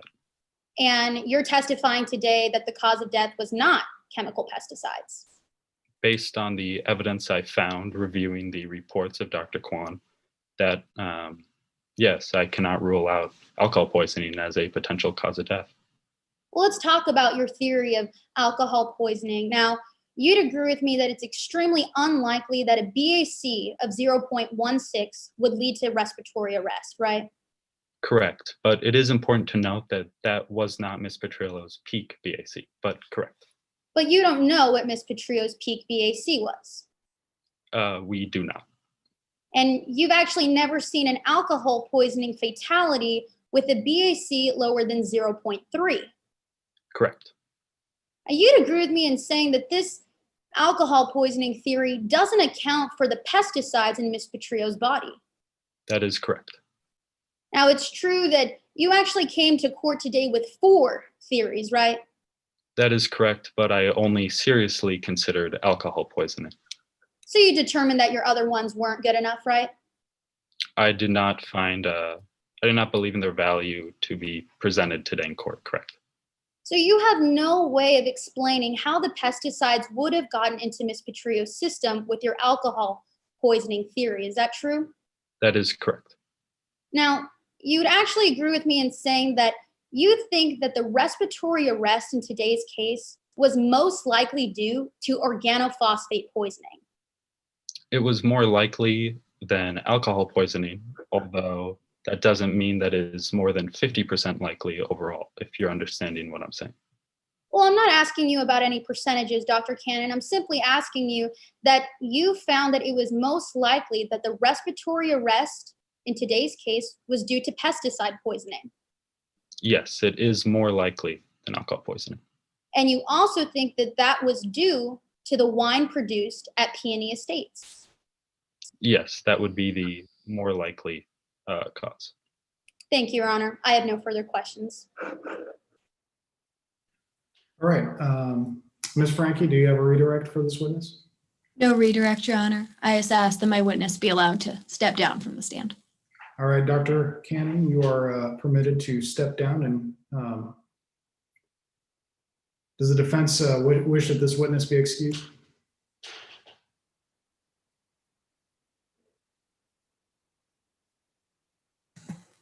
Yes, to excuse Dr. Cannon and call our next witness. Dr. Cannon is also excused. Defense, you may call your next witness. The defense calls Ms. Blair Osborne to the stand. Could you please introduce yourself to the court? Hi, my name is Blair Osborne. I am a private event planner and the owner and founder of Bliss by Blair Events. I plan a variety of events ranging from birthday parties to benefit galas. Oh, and my personal favorite, weddings. Ms. Osborne, how long have you been a wedding planner? Well, I've always had a knack for planning. As a kid, I used to plan tea parties for some of my stuffed animals. And I guess I've always been a natural at it because by 2011, I decided to make it official and start my very own business. Now, As a part of your job, have you ever worked with a woman named Harper Martini? Oh, yes, yes, I know Harper. And what kind of relationship do you have with Miss Martini? So Harper and I have been friendly since 2015. Since that time, I've hosted so many events at Peony Estates. Harper and her staff have always been so helpful, and over the years, Peony has developed such a special place in my heart. I mean, especially Harper. She's an absolute doll. So, why are you here today, Miss Osborne? So Harper hired me to serve as the wedding planner for her child Casey and her fiance Genesis Petrillo in October of 2018. In that role, I was, of course, in charge of their wedding planning process. Now, based on your experience, how was working with Harper and Peony Estates? Oh, honey, it's been a blessed couple of years. I've had a very professional and warm relationship with not only Harper, but every single one of her employees. I mean, they're so helpful, diligent, flexible. I really can't complain. And how was planning for this particular wedding? Well, some things were a little odd, but not too much to worry about. Casey and I had the same exact vision for their wedding, and so we collaborated well. Now, moving on to the night of rehearsal dinner, how did that go? Well, during the dinner, I would say it was another success by Bliss by Blair, if I do say so myself. And you know, Harper even added some bottles of wine as gifts for the wedding party. I thought it was super sweet. Did Genesis receive one of these bottles of wine? Yeah, she did, but it didn't look like any of the others. And why do you say that, Miss Osborne? You see, Harper gave Genesis a really fancy bottle of wine, and I thought it was such a sweet gesture. I even teared up a bit. Did you see Genesis drink that bottle of wine that was gifted to her? So I saw her open the bottle and pour a few glasses. I'm not gonna lie, I wanted a sip, but that'd be unprofessional. So I just let the guests have their fun and I went back to my work. From this moment, were you able to keep up your preparations on track for the wedding? Oh, yes, yes, everything was right on track. When I plan weddings, I like the whole process to stay in tip-top shape. And that's a guarantee at Bliss by Blair. And, you know, normally Peony is pretty good with this stuff, so I wasn't that worried. Miss Osborne, when was the last time that you saw Genesis that night? It was right before I left to go home. She was at the cocktail station. And about what time was it that you saw Genesis at the cocktail station? I remember it was about midnight, because, you know, once the clock strikes 12, I always feel like I'm gonna turn into a pumpkin or something. When you saw Genesis at the cocktail station, how'd she seem to you? She was loud, stumbling around the party, and I think trying to dance. She certainly seemed to be drunk, and I remember thinking that she'd have a bad hangover in the morning. But I went home after that, couldn't be in my heels much longer. Now, Miss Osborne, how did the morning of the wedding go? Well, I saw Harper drinking some coffee as I was preparing to get some things ready that morning. Like I said, Harper is a very professional woman, but her child was getting married. Well, I asked her how she was feeling, and she said, I just want this day to be perfect for Casey. I want this wedding to be Objection, hearsay. wonderful our marriage will be. Your Honor, if I may respond. Yes, you may, Ms. Barlow. This falls under hearsay of section 8033, then existing mental, emotional, or physical condition. I just laid the foundation that Miss Osborne asked how Harper was feeling. So therefore, this would be how she would be emotionally feeling in that moment. Do you have a response, Mr. Soto? Yes, Your Honor. Just because the question was asked how Harper felt in that moment, that doesn't qualify for it to be to fall under her exception of hearsay. Mayor I'm Swan. gonna overrule the objection. You can continue, Ms. Barlow. Yes, Your Honor. I'll repeat my question. Moving on to the morning of the wedding, how did it go? Well, like I said, I saw Harper drinking some coffee as I was trying to get ready. She is a professional woman, but you know, her child was getting married. Of course, she'd be nervous. So during that moment, I asked how she was feeling, and Harper just responded, I want this day to be perfect for Casey. I just want this wedding to be as wonderful as their marriage would be. It was really sweet. What happened after your conversation with Harper? Well, it was time to get to the fun stuff, of course. Everything was going so smoothly, and I was so excited to wake Casey up for the big day. Then what happened? Well, that's when things took a turn for the worst, unfortunately. What do you mean took a turn for the worse, Miss Osborne? This is when we found out that Genesis was missing. And then we later found out that she was in a coma and died. It was really, truly awful. Thank you for your time, Miss Osborne. I have no further questions. Cross-examination, Yes, Your Honor. you may proceed. Thank you. In May of 2019, you had a meeting with Miss Martini, right? Yes, we had a ton of meetings just to go over the planning of the wedding, all that fun stuff.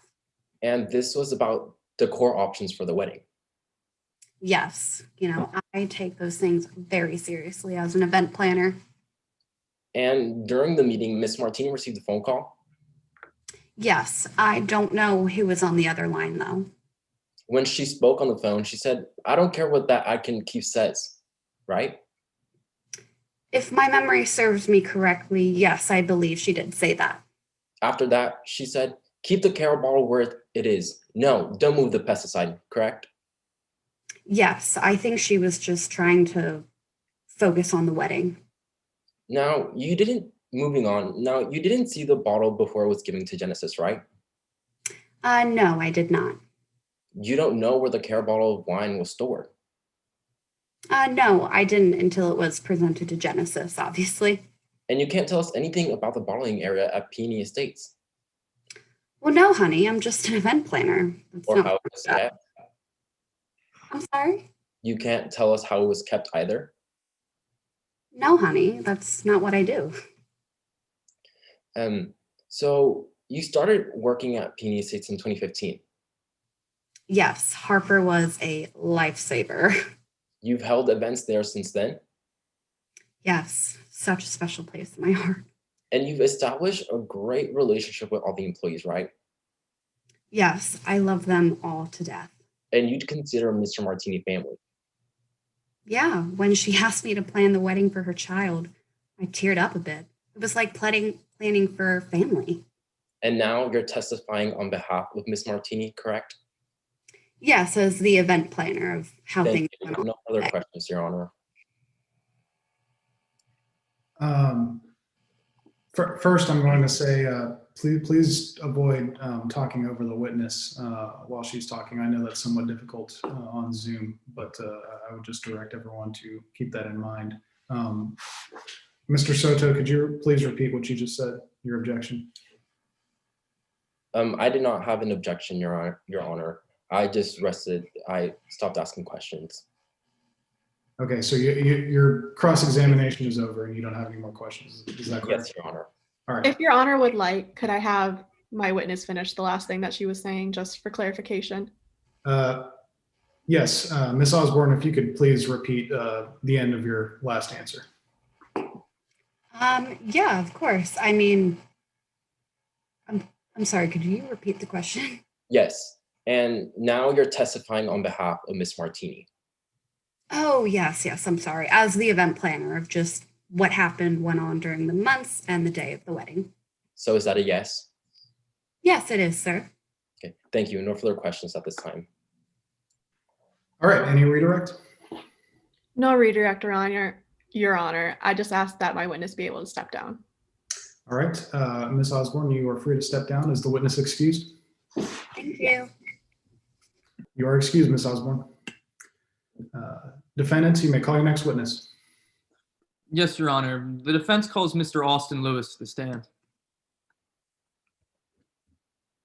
May I proceed? You may, Mr. Addig. Please introduce yourself to the court. Hi, my name is Austin Lewis. Mr. Lewis, what do you do for a living? I make wine, and I truly love it.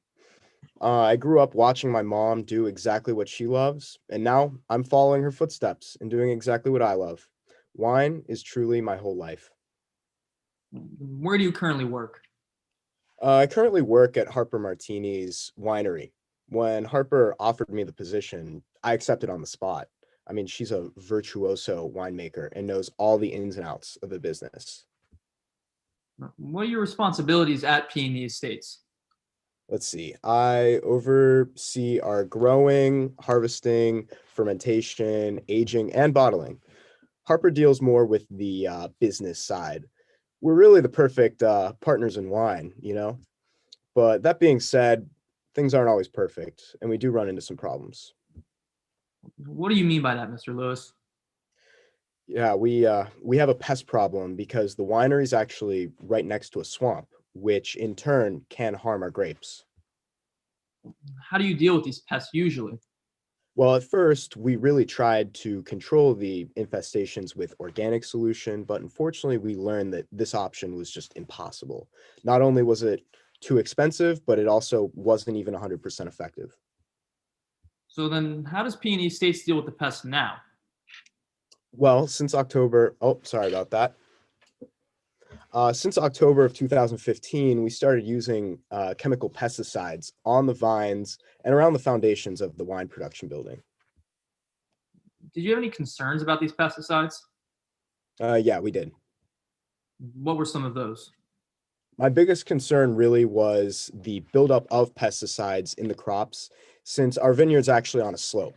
When water goes downhill, it tends to go down the slope and build up in the bottom. Did you use these pesticides anywhere else besides the vineyard itself? Yes, we do. Since 2018, when we had a huge infestation in the cave and bottling area, we actually turned to bug-off pesticides. That's the only pesticide brand that we actually use, and we trained our staff to use that pesticide only. What did this training involve? After we started the use of these pesticides, we basically trained to tell the employees that they had to change into a fresh pair of clothes and that they had to thoroughly wash their hands before they were allowed to do any of the grape harvesting or any of that sort of thing to avoid any cross-contamination. Were there any other parts of this training? Yeah, I also focused on the storage of the pesticides and taught my employees specifically to return the pesticides to the storage shed each time they used it. Mr. Lewis, are there any steps that you took personally to ensure the safe use of pesticides at P&E Estates?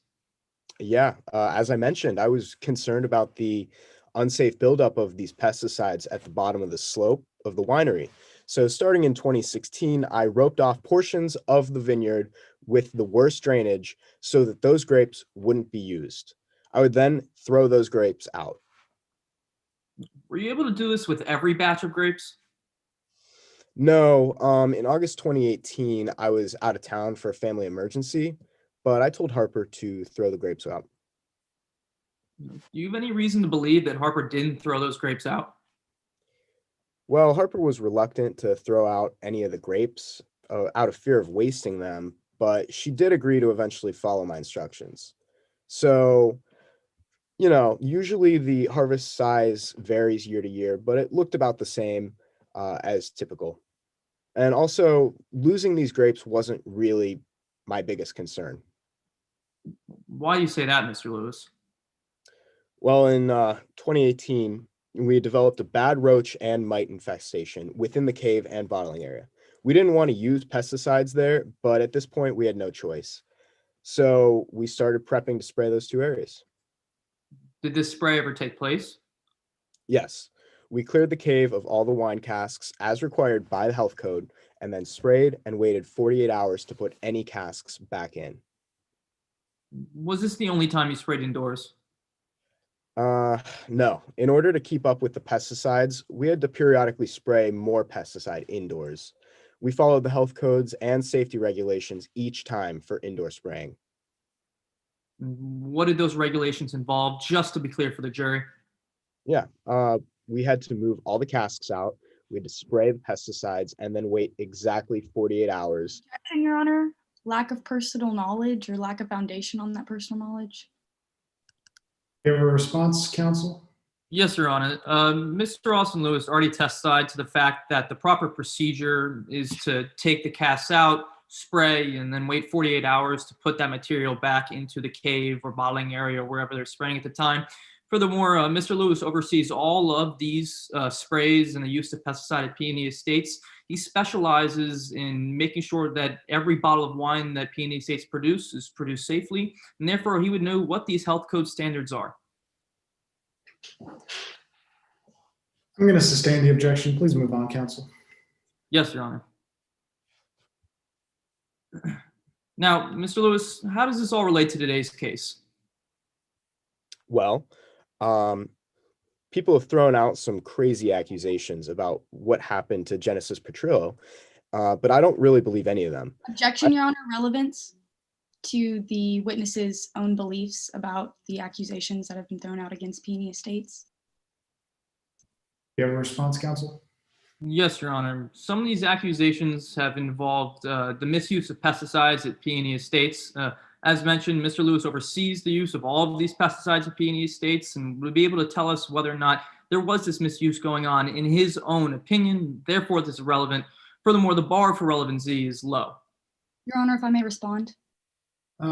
Yes, you may, Ms. Elise.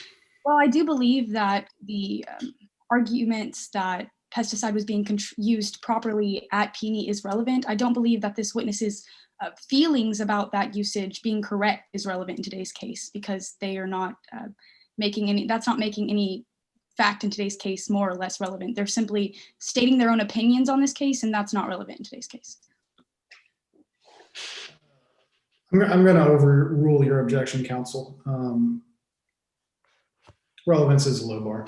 You can continue, Mr. Yes, Adams. Mr. Lewis, I'll re-ask the question. How does this all relate to today's case? Well, like I was saying, with all of these accusations against Harper and Peony Estates, I know that there are these allegations that our handling of the pesticide caused contamination, but I just don't see how this could be true. Why is that, Mr. Lewis? Well, I personally supervised all handling of all pesticides. I'm not aware of a single instance where any of our pesticides leaked or spilled. Health inspector inspected 20 of our wines in 2018 as random testing and found no unsafe levels in any of them. As far as I know, our handling of pesticides was perfectly safe and unharmful. Thank you, Mr. Lewis. No further questions. Cross-examination? Yes, Your Honor. You may proceed. Now, Mr. Lewis, you first met Mrs. Harper Martini at Rhodes's and Pedro's, correct? Yes, that's correct. And it was there that she offered the idea of creating Peony Estates. Yep. With that offer, she offered you a promotion to move to her winery, right? Yeah, that's correct. She made me actually the head wine owner or head wine supervisor. And you also ended up with a 10% stake in Peony Estates. Yeah, I took on a very big position at Peony Estates. Now, you will lose that 10% stake if Peony Estates is found liable today, right, Mr. Lewis? That is correct. Now, you stated on your direct examination that you began using chemical pesticides inside the winery facilities around 2018. Yeah. But you personally don't condone the use of these chemical pesticides, right? No, I don't. In fact, you argued with Mrs. Martini a lot about these chemical pesticides because you believe them to be so dangerous, right, Mr. Lewis? Not necessarily. My biggest issue with using these pesticides was that we were missing out on a major branding opportunity. I mean, have you ever been to Whole Foods? Those guys have organic down perfectly. Yes, Mr. Lewis, but you did believe that these chemical pesticides were unsafe, correct? If used improperly, yes, they could be. And Peony Estates, as you stated on direct examination, is located on a slope, right? Yep. And when you use these chemical pesticides, there can be high concentrations of it in certain areas of the grapes. Particularly at the bottom, but I rope those grapes off and throw them out each year. Yes, and you stated on direct examination that you oversaw all of the things that happened with chemical pesticides at Peony Estates, right?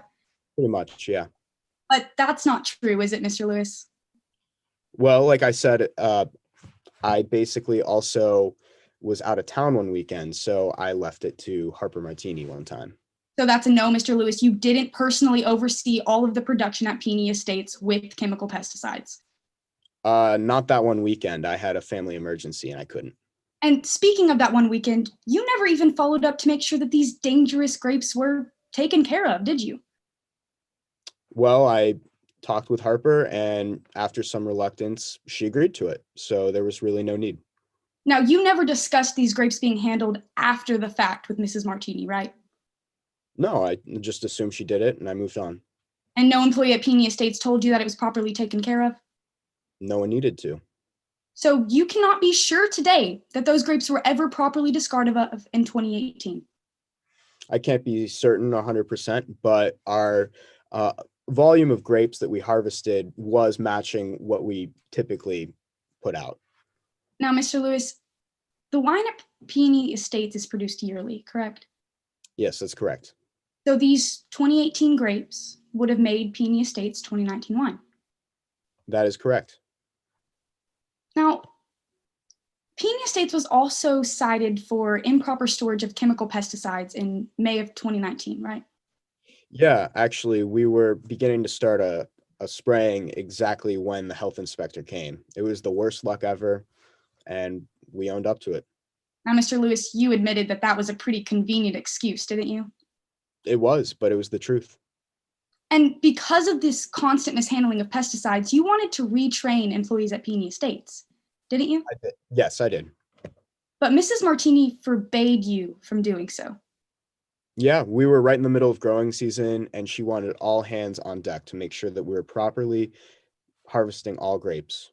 So all that changed after 4 violations of the health code was you putting up a few signs around Peony Estates?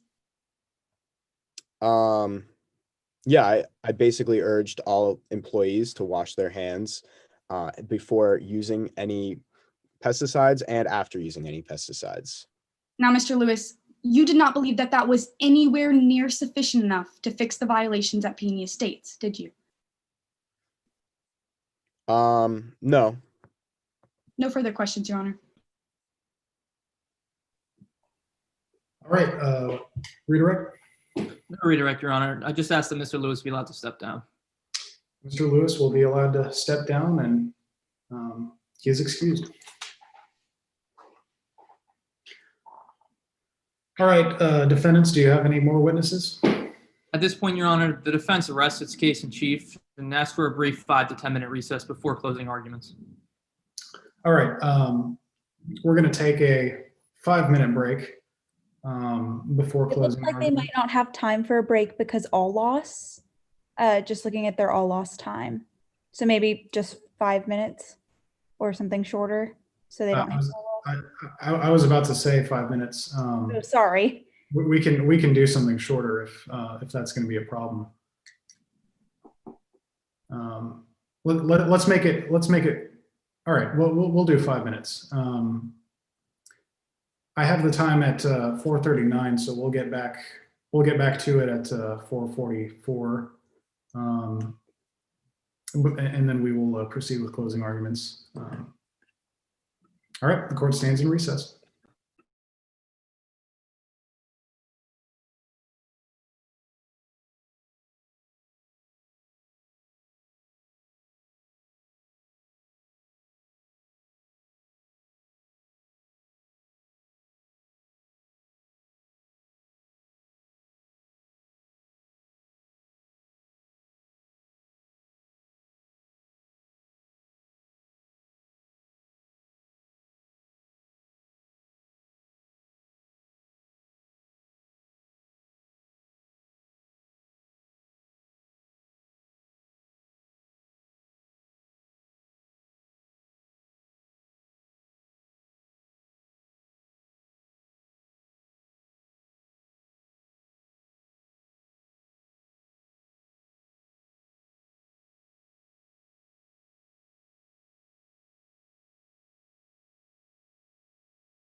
All right, let's get started again.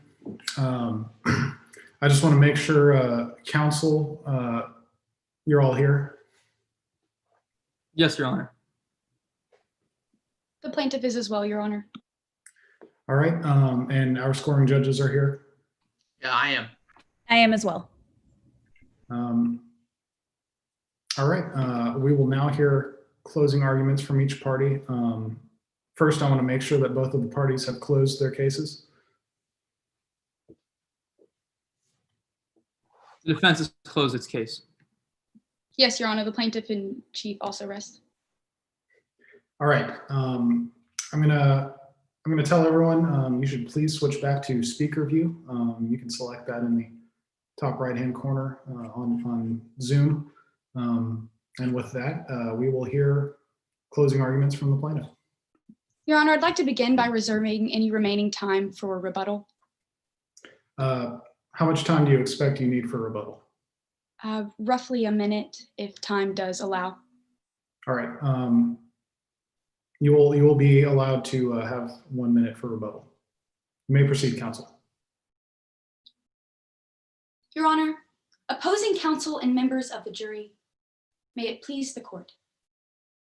Unsanitary conditions led to unacceptable results. Throughout today's trial, we have seen many improper acts on behalf of the defendant, P&E Estates.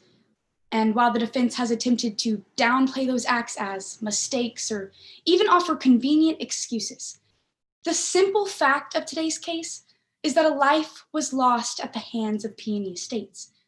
It was the unsanitary conditions all throughout their establishment that led to the untimely passing of Genesis Petrillo and ultimately brought us all here today. Now, as the plaintiff, we bear the burden in today's case, and that was to prove by a preponderance of the evidence that P&E Estates was liable for negligence per se.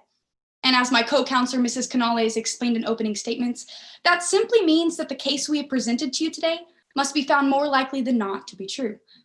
The charge of negligence per se also requires us to prove three things. The first, that P&E Estates violated the buildings code. The second, that the acts and omissions of P&E Estates caused the type of harm that the code was intended to prevent. And finally, that P&E Estates' breach of this code was both the direct and proximate cause of the plaintiff's harm. And today, we have done just that. So we can first move into P&E Estates' violations of the code. This code was explained by Inspector O'Keefe on the stand today as he outlined how it specifically tells businesses how they are to not contaminate products, thus to protect consumers. Now, Inspector O'Keefe went on to provide his bucket list method and walk through the last inspection of P&E Estates.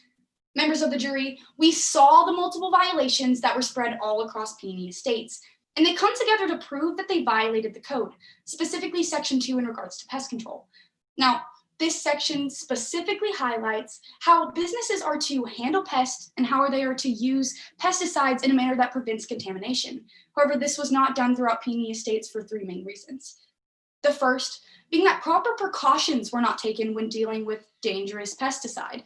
As brought out on the cross-examination of Austin Lewis, he does usually take precaution in dealing with the grapes that are contaminated with this pesticide. However, in 2018, he was simply gone. He never checked up to ensure this was done correctly, and thus this was a lack of precaution and broke the code. Secondly, there were multiple instances in which P&E Estates puts pesticides in their kitchen area. Mr. Arnold had to instruct Mrs. Martini that chemical pesticides do not belong on her kitchen counters, and that puts food contact surfaces in direct harm of contamination and thus breaks the code again. Finally, as Inspector O'Keefe noted in his direct examination, there were chemical pesticide canisters found in the winery bottling area, which means that food packaging material was in direct harm of contamination and again breaks the code. Now, members of the jury, now that we have seen how P&E Estates violated the code, we can talk about how those acts and omissions caused the type of harm the code was intended to prevent. So we have to look at the fact that this code was made to protect the lives of consumers like you and me and Genesis Petrillo. It was specifically designed to ensure that businesses didn't produce contaminated products, but through P&E Estates' actions, they did. The first being that Mr. Lewis did not properly adhere to these dangerous grapes. They ended up in the production of 2019 wine because they were the 2018 harvest. No one ever made sure these grapes were properly taken care of, and thus they ended up in Cara wine and unfortunately were handed over to Mr. Petrillo. Secondly, the instances in which chemical pesticide are found in the bottling area is the same time in which Cara wine was being packaged. This is open bottles of wine being packaged around chemical pesticide and is again a reason that this Cara wine was contaminated. And unfortunately, it was given to Mrs. Petrillo. So finally, we can move on to how the defendant's breach of this code was both the direct and proximate cause of the plaintiff's harm. And members of the jury, it's simply not disputed that Mrs. Petrillo passed away of chemical pesticide poisoning. As can be seen in both the toxicology and laboratory reports, there was isofenfos found in Mrs. Genesis' blood and in her stomach contents, meaning that whatever she ingested, whatever she came in contact with at this time, came from organophosphate. Further, even the certificate of death concludes that it was organophosphate pesticide poisoning from the bottle of wine. Members of the jury, Dr. Cannon, who is the defendant's own witness, stated on the stand today that organophosphate pesticide poisoning was the most likely cause of death and that it most likely came from the Cara bottle of wine. Now, this code gave Peony Estates a legal responsibility to not provide contaminated wine to consumers. However, because they broke this code, they harmed Genesis Petrillo. That is both direct and proximate cause on behalf of the defense, and they must be held liable for their actions. Now, members of the jury, if you remember during opening statements, the defense told you to pay attention to three things: how it happened, when it happened, and even if Mrs. Petrillo passed away of chemical pesticide poisoning. Well, the first, when it happened, doesn't matter. The fact of the matter is that it did, and as a result, Mrs. Petrillo lost her life. Now, the second thing we have proved today, how it happened. Simply, Mr. Lewis was not careful enough when dealing with these dangerous grapes, and neither were the rest of the employees at Peony Estates. There were too many instances in which unsanitary conditions caused the contamination of Peony Estates wine. And lastly, it is clear to see that Mrs. Petrillo passed away of organophosphate pesticide poisoning through multiple documents and even the defense's own witness. For all of these reasons, we must find Peony Estates liable for negligence per se, and I will return to reiterate that point. Thank you.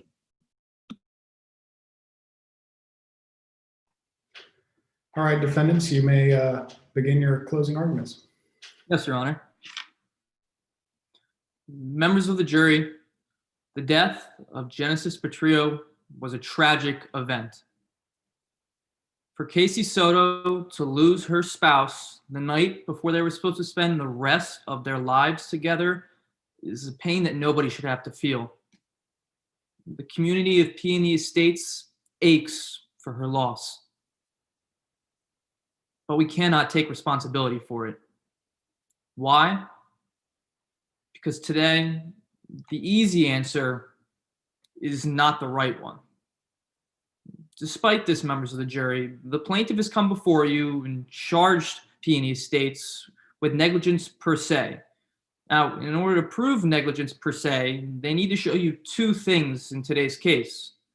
First, that Peony Estates violated a safety statute governing the use of pesticides, and that two, as a result of that violation, Peony Estates caused direct and proximate harm onto Genesis Petrillo. Now, members of the jury, their burden in today's case, with rests solely on the plaintiff, is by a preponderance of the evidence. This simply means they must show you it was more likely than not that Peony Estates violated a safety statute and, as a result, caused the harm incurred on Genesis Petrillo. The defense has no burden in today's case, but we've come before you, we've shown you that the easy answer is not always the right one. For example, members of the jury, opposing counsel just showed you a death certificate that said that the death of Genesis Petrillo was as a result of organophosphate pesticide poisoning. But members of the jury, that story is incomplete. There's still too many unanswered questions. You see, Dr. R. Cannon came before you today, the only medical expert that you heard today, and said that there were other options about Genesis Petrillo's death. In fact, it is very likely that Genesis died of alcohol poisoning on the night of June 7th, 2019. As Dr. Cannon told you, Genesis was drinking a lot that night, maybe even too much. Blair Osborne told you that when she walked by Genesis at 12 a.m. that night on June 7th, she was concerned for Genesis. She recommended that she drink some water and get to bed early so that she wouldn't have a huge hangover in the morning. Well, members of the jury, it wasn't just eyewitness testimony to prove this, but Dr. Cannon told you that if you take into consideration how the blood breaks down alcohol over time, Genesis's peak BAC was much higher than the 0.16. In fact, it could have been above 0.3, which, most importantly, members of the jury, can cause death by alcohol poisoning.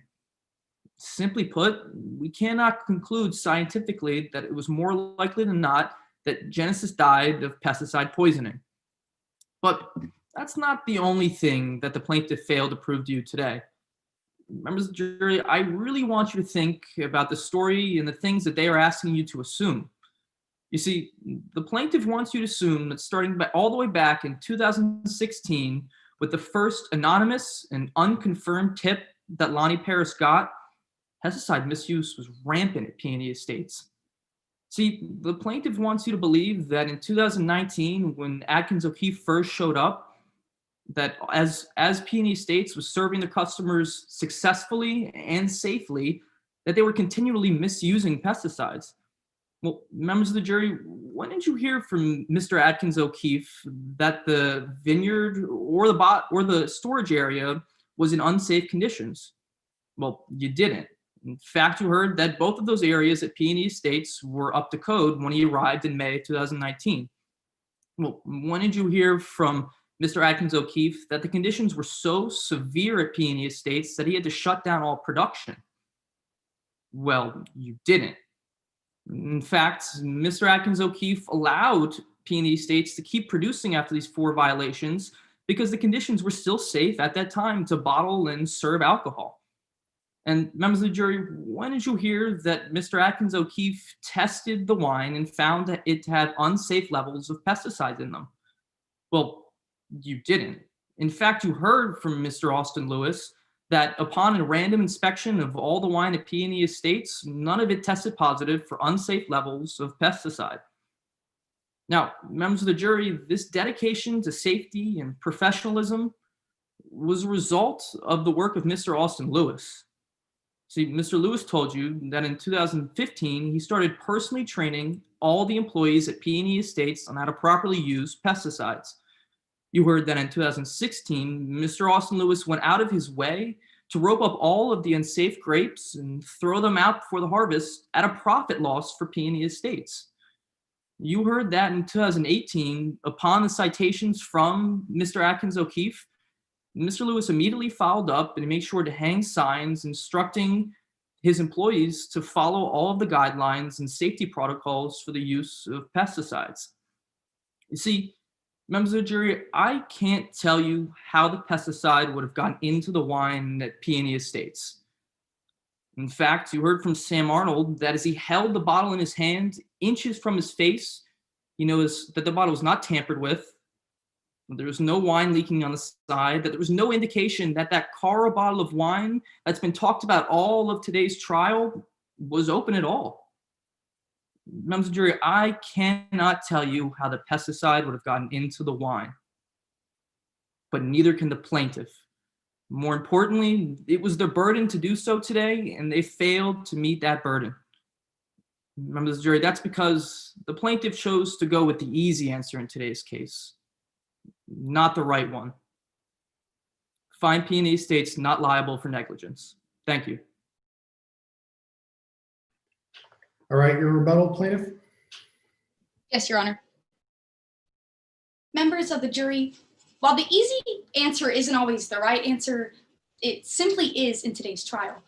As you heard on the testimony of Dr. Cannon, the organophosphate pesticide is the most likely cause of death, which is our burden of proof today. What is most likely the cause of Genesis Petrio's death? Simply that Peony Estates was negligent and the responsibility to not provide contaminated products. Now, the defense wants to talk about what head winemaker Austin Lewis said, but what they neglected to point out is that he clearly stated that they did not do enough to fix the violations at Peony Estates, that the actions he was capable of taking in response to these 4 violations were not how he thought they should be handled or how he wanted to handle them, because he knew it was enough to harm people that were consumers of Peony Estates wine. He knew that it was dangerous to continue to allow Peony Estates to act like this and to run a business like this. However, Mrs. Martini would simply not allow him to fix it. As a result of this, Peony Estates contaminated their wine. Simply, the grapes are what were contaminated. We're not claiming that the wine bottle was open or that it was tampered with afterwards, but that Mr. Lewis failed to adhere to the safety precautions that needed to be adhered to. He didn't check up and make sure that these wines were properly disposed of, that these grapes were properly disposed of, and thus they ended up in the production of 2019 wine. It is because of all the unsanitary conditions that you've consistently heard about today that we saw absolutely unacceptable results. The passing of Genesis Petrillo. And it's for these reasons that we ask you to find Peony Estates liable for negligence per se. Thank you. All right, everyone. Now the scoring judges are going to submit their ballots. I'm going to ask everyone to please stay on the call until the process of submitting the ballots has been completed and confirmed. And then I've submitted mine. I'm sorry? I was just going to say I've submitted mine. I didn't mean to interrupt. Okay. And once we get confirmation that the ballots are in, we'll go around and provide the advocates with some feedback. So if everyone can just stay on the call for a few more minutes while we get that process underway, we would appreciate it. Thank you.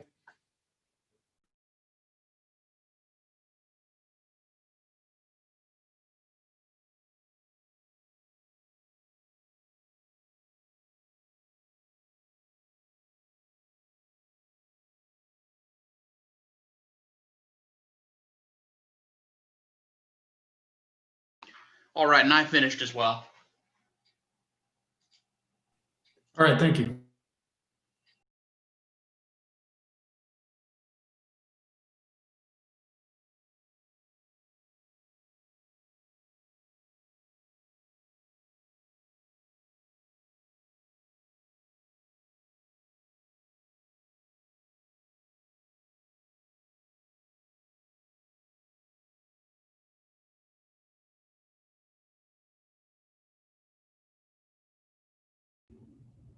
Do we as the judges just want to start by introducing ourselves and our background?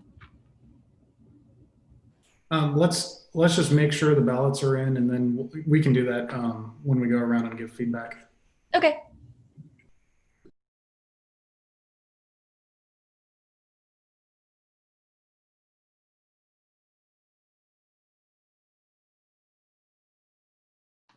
I did get confirmation in the form that mine was submitted. I did as well.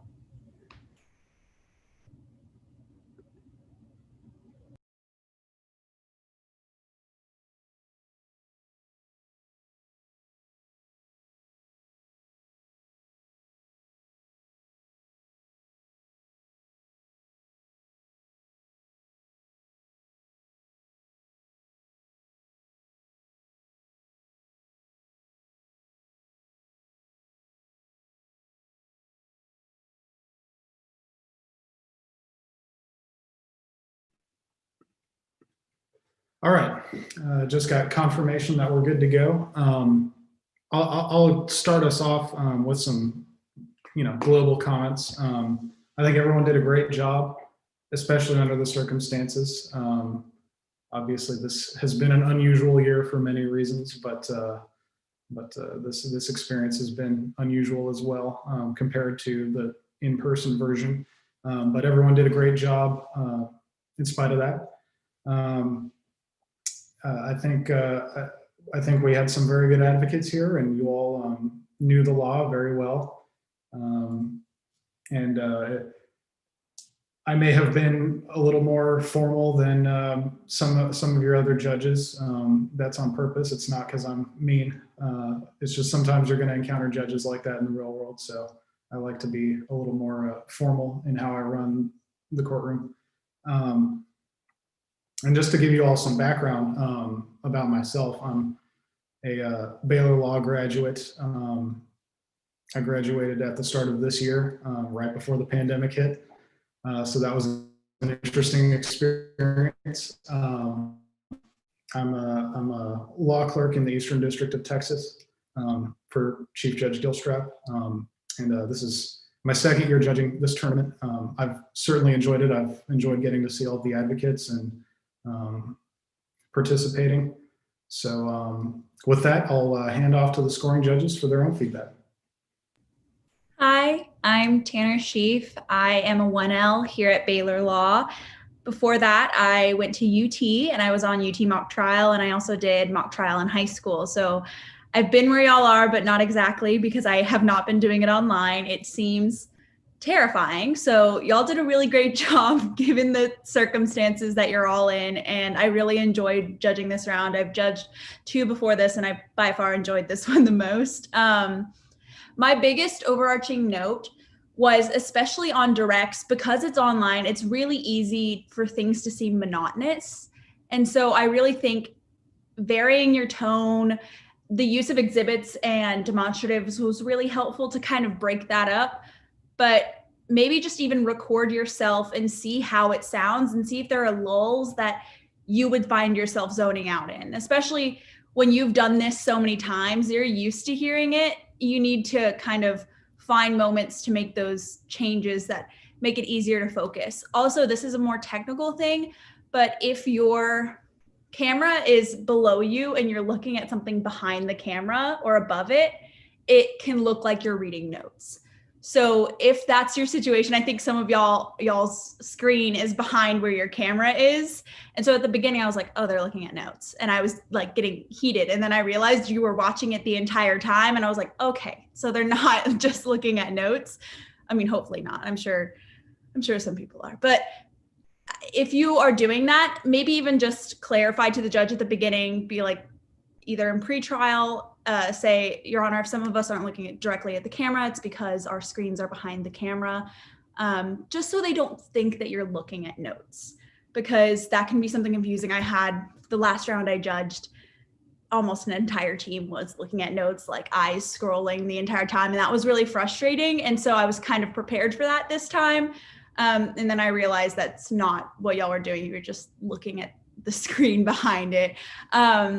So that was one thing I noticed. And then just on objections, there were sometimes reactions from people to the judge's ruling that I think kind of came off like you were irritated with the judge. And I've been in your shoes. I have had moments where I've been irritated with the judge, but you can't let that show, because it makes you seem like you're not ready to adapt. And then the last thing is witnesses, especially witnesses that are more charactery. Be careful that sometimes your responses on cross, which you think are sounding like cute and charactery, they can sound kind of rude. Not to be like calling out, but calling someone honey multiple times to me just seemed a little condescending. So either just find a different word or say it in a different tone, because you never want to come off that way. And the experts, even when an expert knows more than the attorney, like in real life, they're always going to know more than the attorney about what they're an expert in, because they're an expert. But again, don't try and use that condescending tone, because it's really off-putting. But overall, this is a really good round and everyone did really well. And yeah, I just look forward to seeing how y'all do throughout the rest of the competition. And I have more detailed notes. If any of y'all want them, I can send my email in the chat if you want to email me, and I can give you more individualized notes. But I know y'all want to get out of here because, like I said, been in your shoes. So good luck with the rest of the competition, you guys. And I'll try to keep mine short as a result, because I know you guys want to get out of here. I have a couple of things to add and a couple of things to echo from Tanner, which are that what you really want to do is make sure that when you're on direct, especially online, and this is really hard, I have done an online competition, is you don't want to make your direct sound monotonous, where it's almost like what the other person's saying doesn't matter. There were a couple of times where the direct examining attorneys, it felt like you obviously have practiced this so much, which is a credit to you, but you know exactly what question you're going to answer or you're going to ask next. And it felt like it did not matter what the witness was going to say, if that makes sense. It felt like you were kind of talking past each other. As for crosses, you don't want to get bogged down in asking the same question. If you feel like it was an impactful question and they've given you the answer that you want, you don't need to ask it again. It gets to a point where it's a little bit monotonous. The other thing on cross is you have to be really careful when you're asking. So that was yes to my question. When the question you're asking, the answer you want is actually no. So there were a couple of times where, so you don't know, or it could be confusing that way, right? So you don't know this, and it's like, no, I don't. And you're like, well, was that a yes to my question? And also make sure that the witness actually didn't answer your question. So if they say yes because or no because, they did give you a yes or a no. And normally, if they've given like a minute-long explanation and you don't want to cut off the witness, it is appropriate to clarify, okay, so that was a yes or that was a no. But if it's not one of those situations, you might just come off as being combative with the witness when that just hurts your credibility, not really the witness. And the last thing I have is be careful about objections. Sometimes I know that when we're doing these competitions, we feel the need to object, but bad objections can hurt you. And they can kind of mire you down in arguments that kind of hurt your credibility. And I know that we're constructively not in front of a jury or anything like that, but even before a real judge, you don't want to object unnecessarily. And then if you are going to object, make sure that it's the right rationale. And I realized I didn't say anything about myself. I'm a 3L at Baylor. I'm on several of I've done 7 moot court competitions for the Baylor, and I've done, I'm on the mock trial team as well. So that's kind of my relevant experience. But I thought you all did a nice job. I was trying to blaze through my comments quick to get you out. So that's all I have. All right. Well, on that note, I'll wrap up and try to get y'all out of here. But I just want to thank everyone for participating, from the advocates to the witnesses to the judges, and enjoy the rest of your weekend. Thank you so much for judging. Thank you all for your time. Thank you. Thank you for judging. Guys.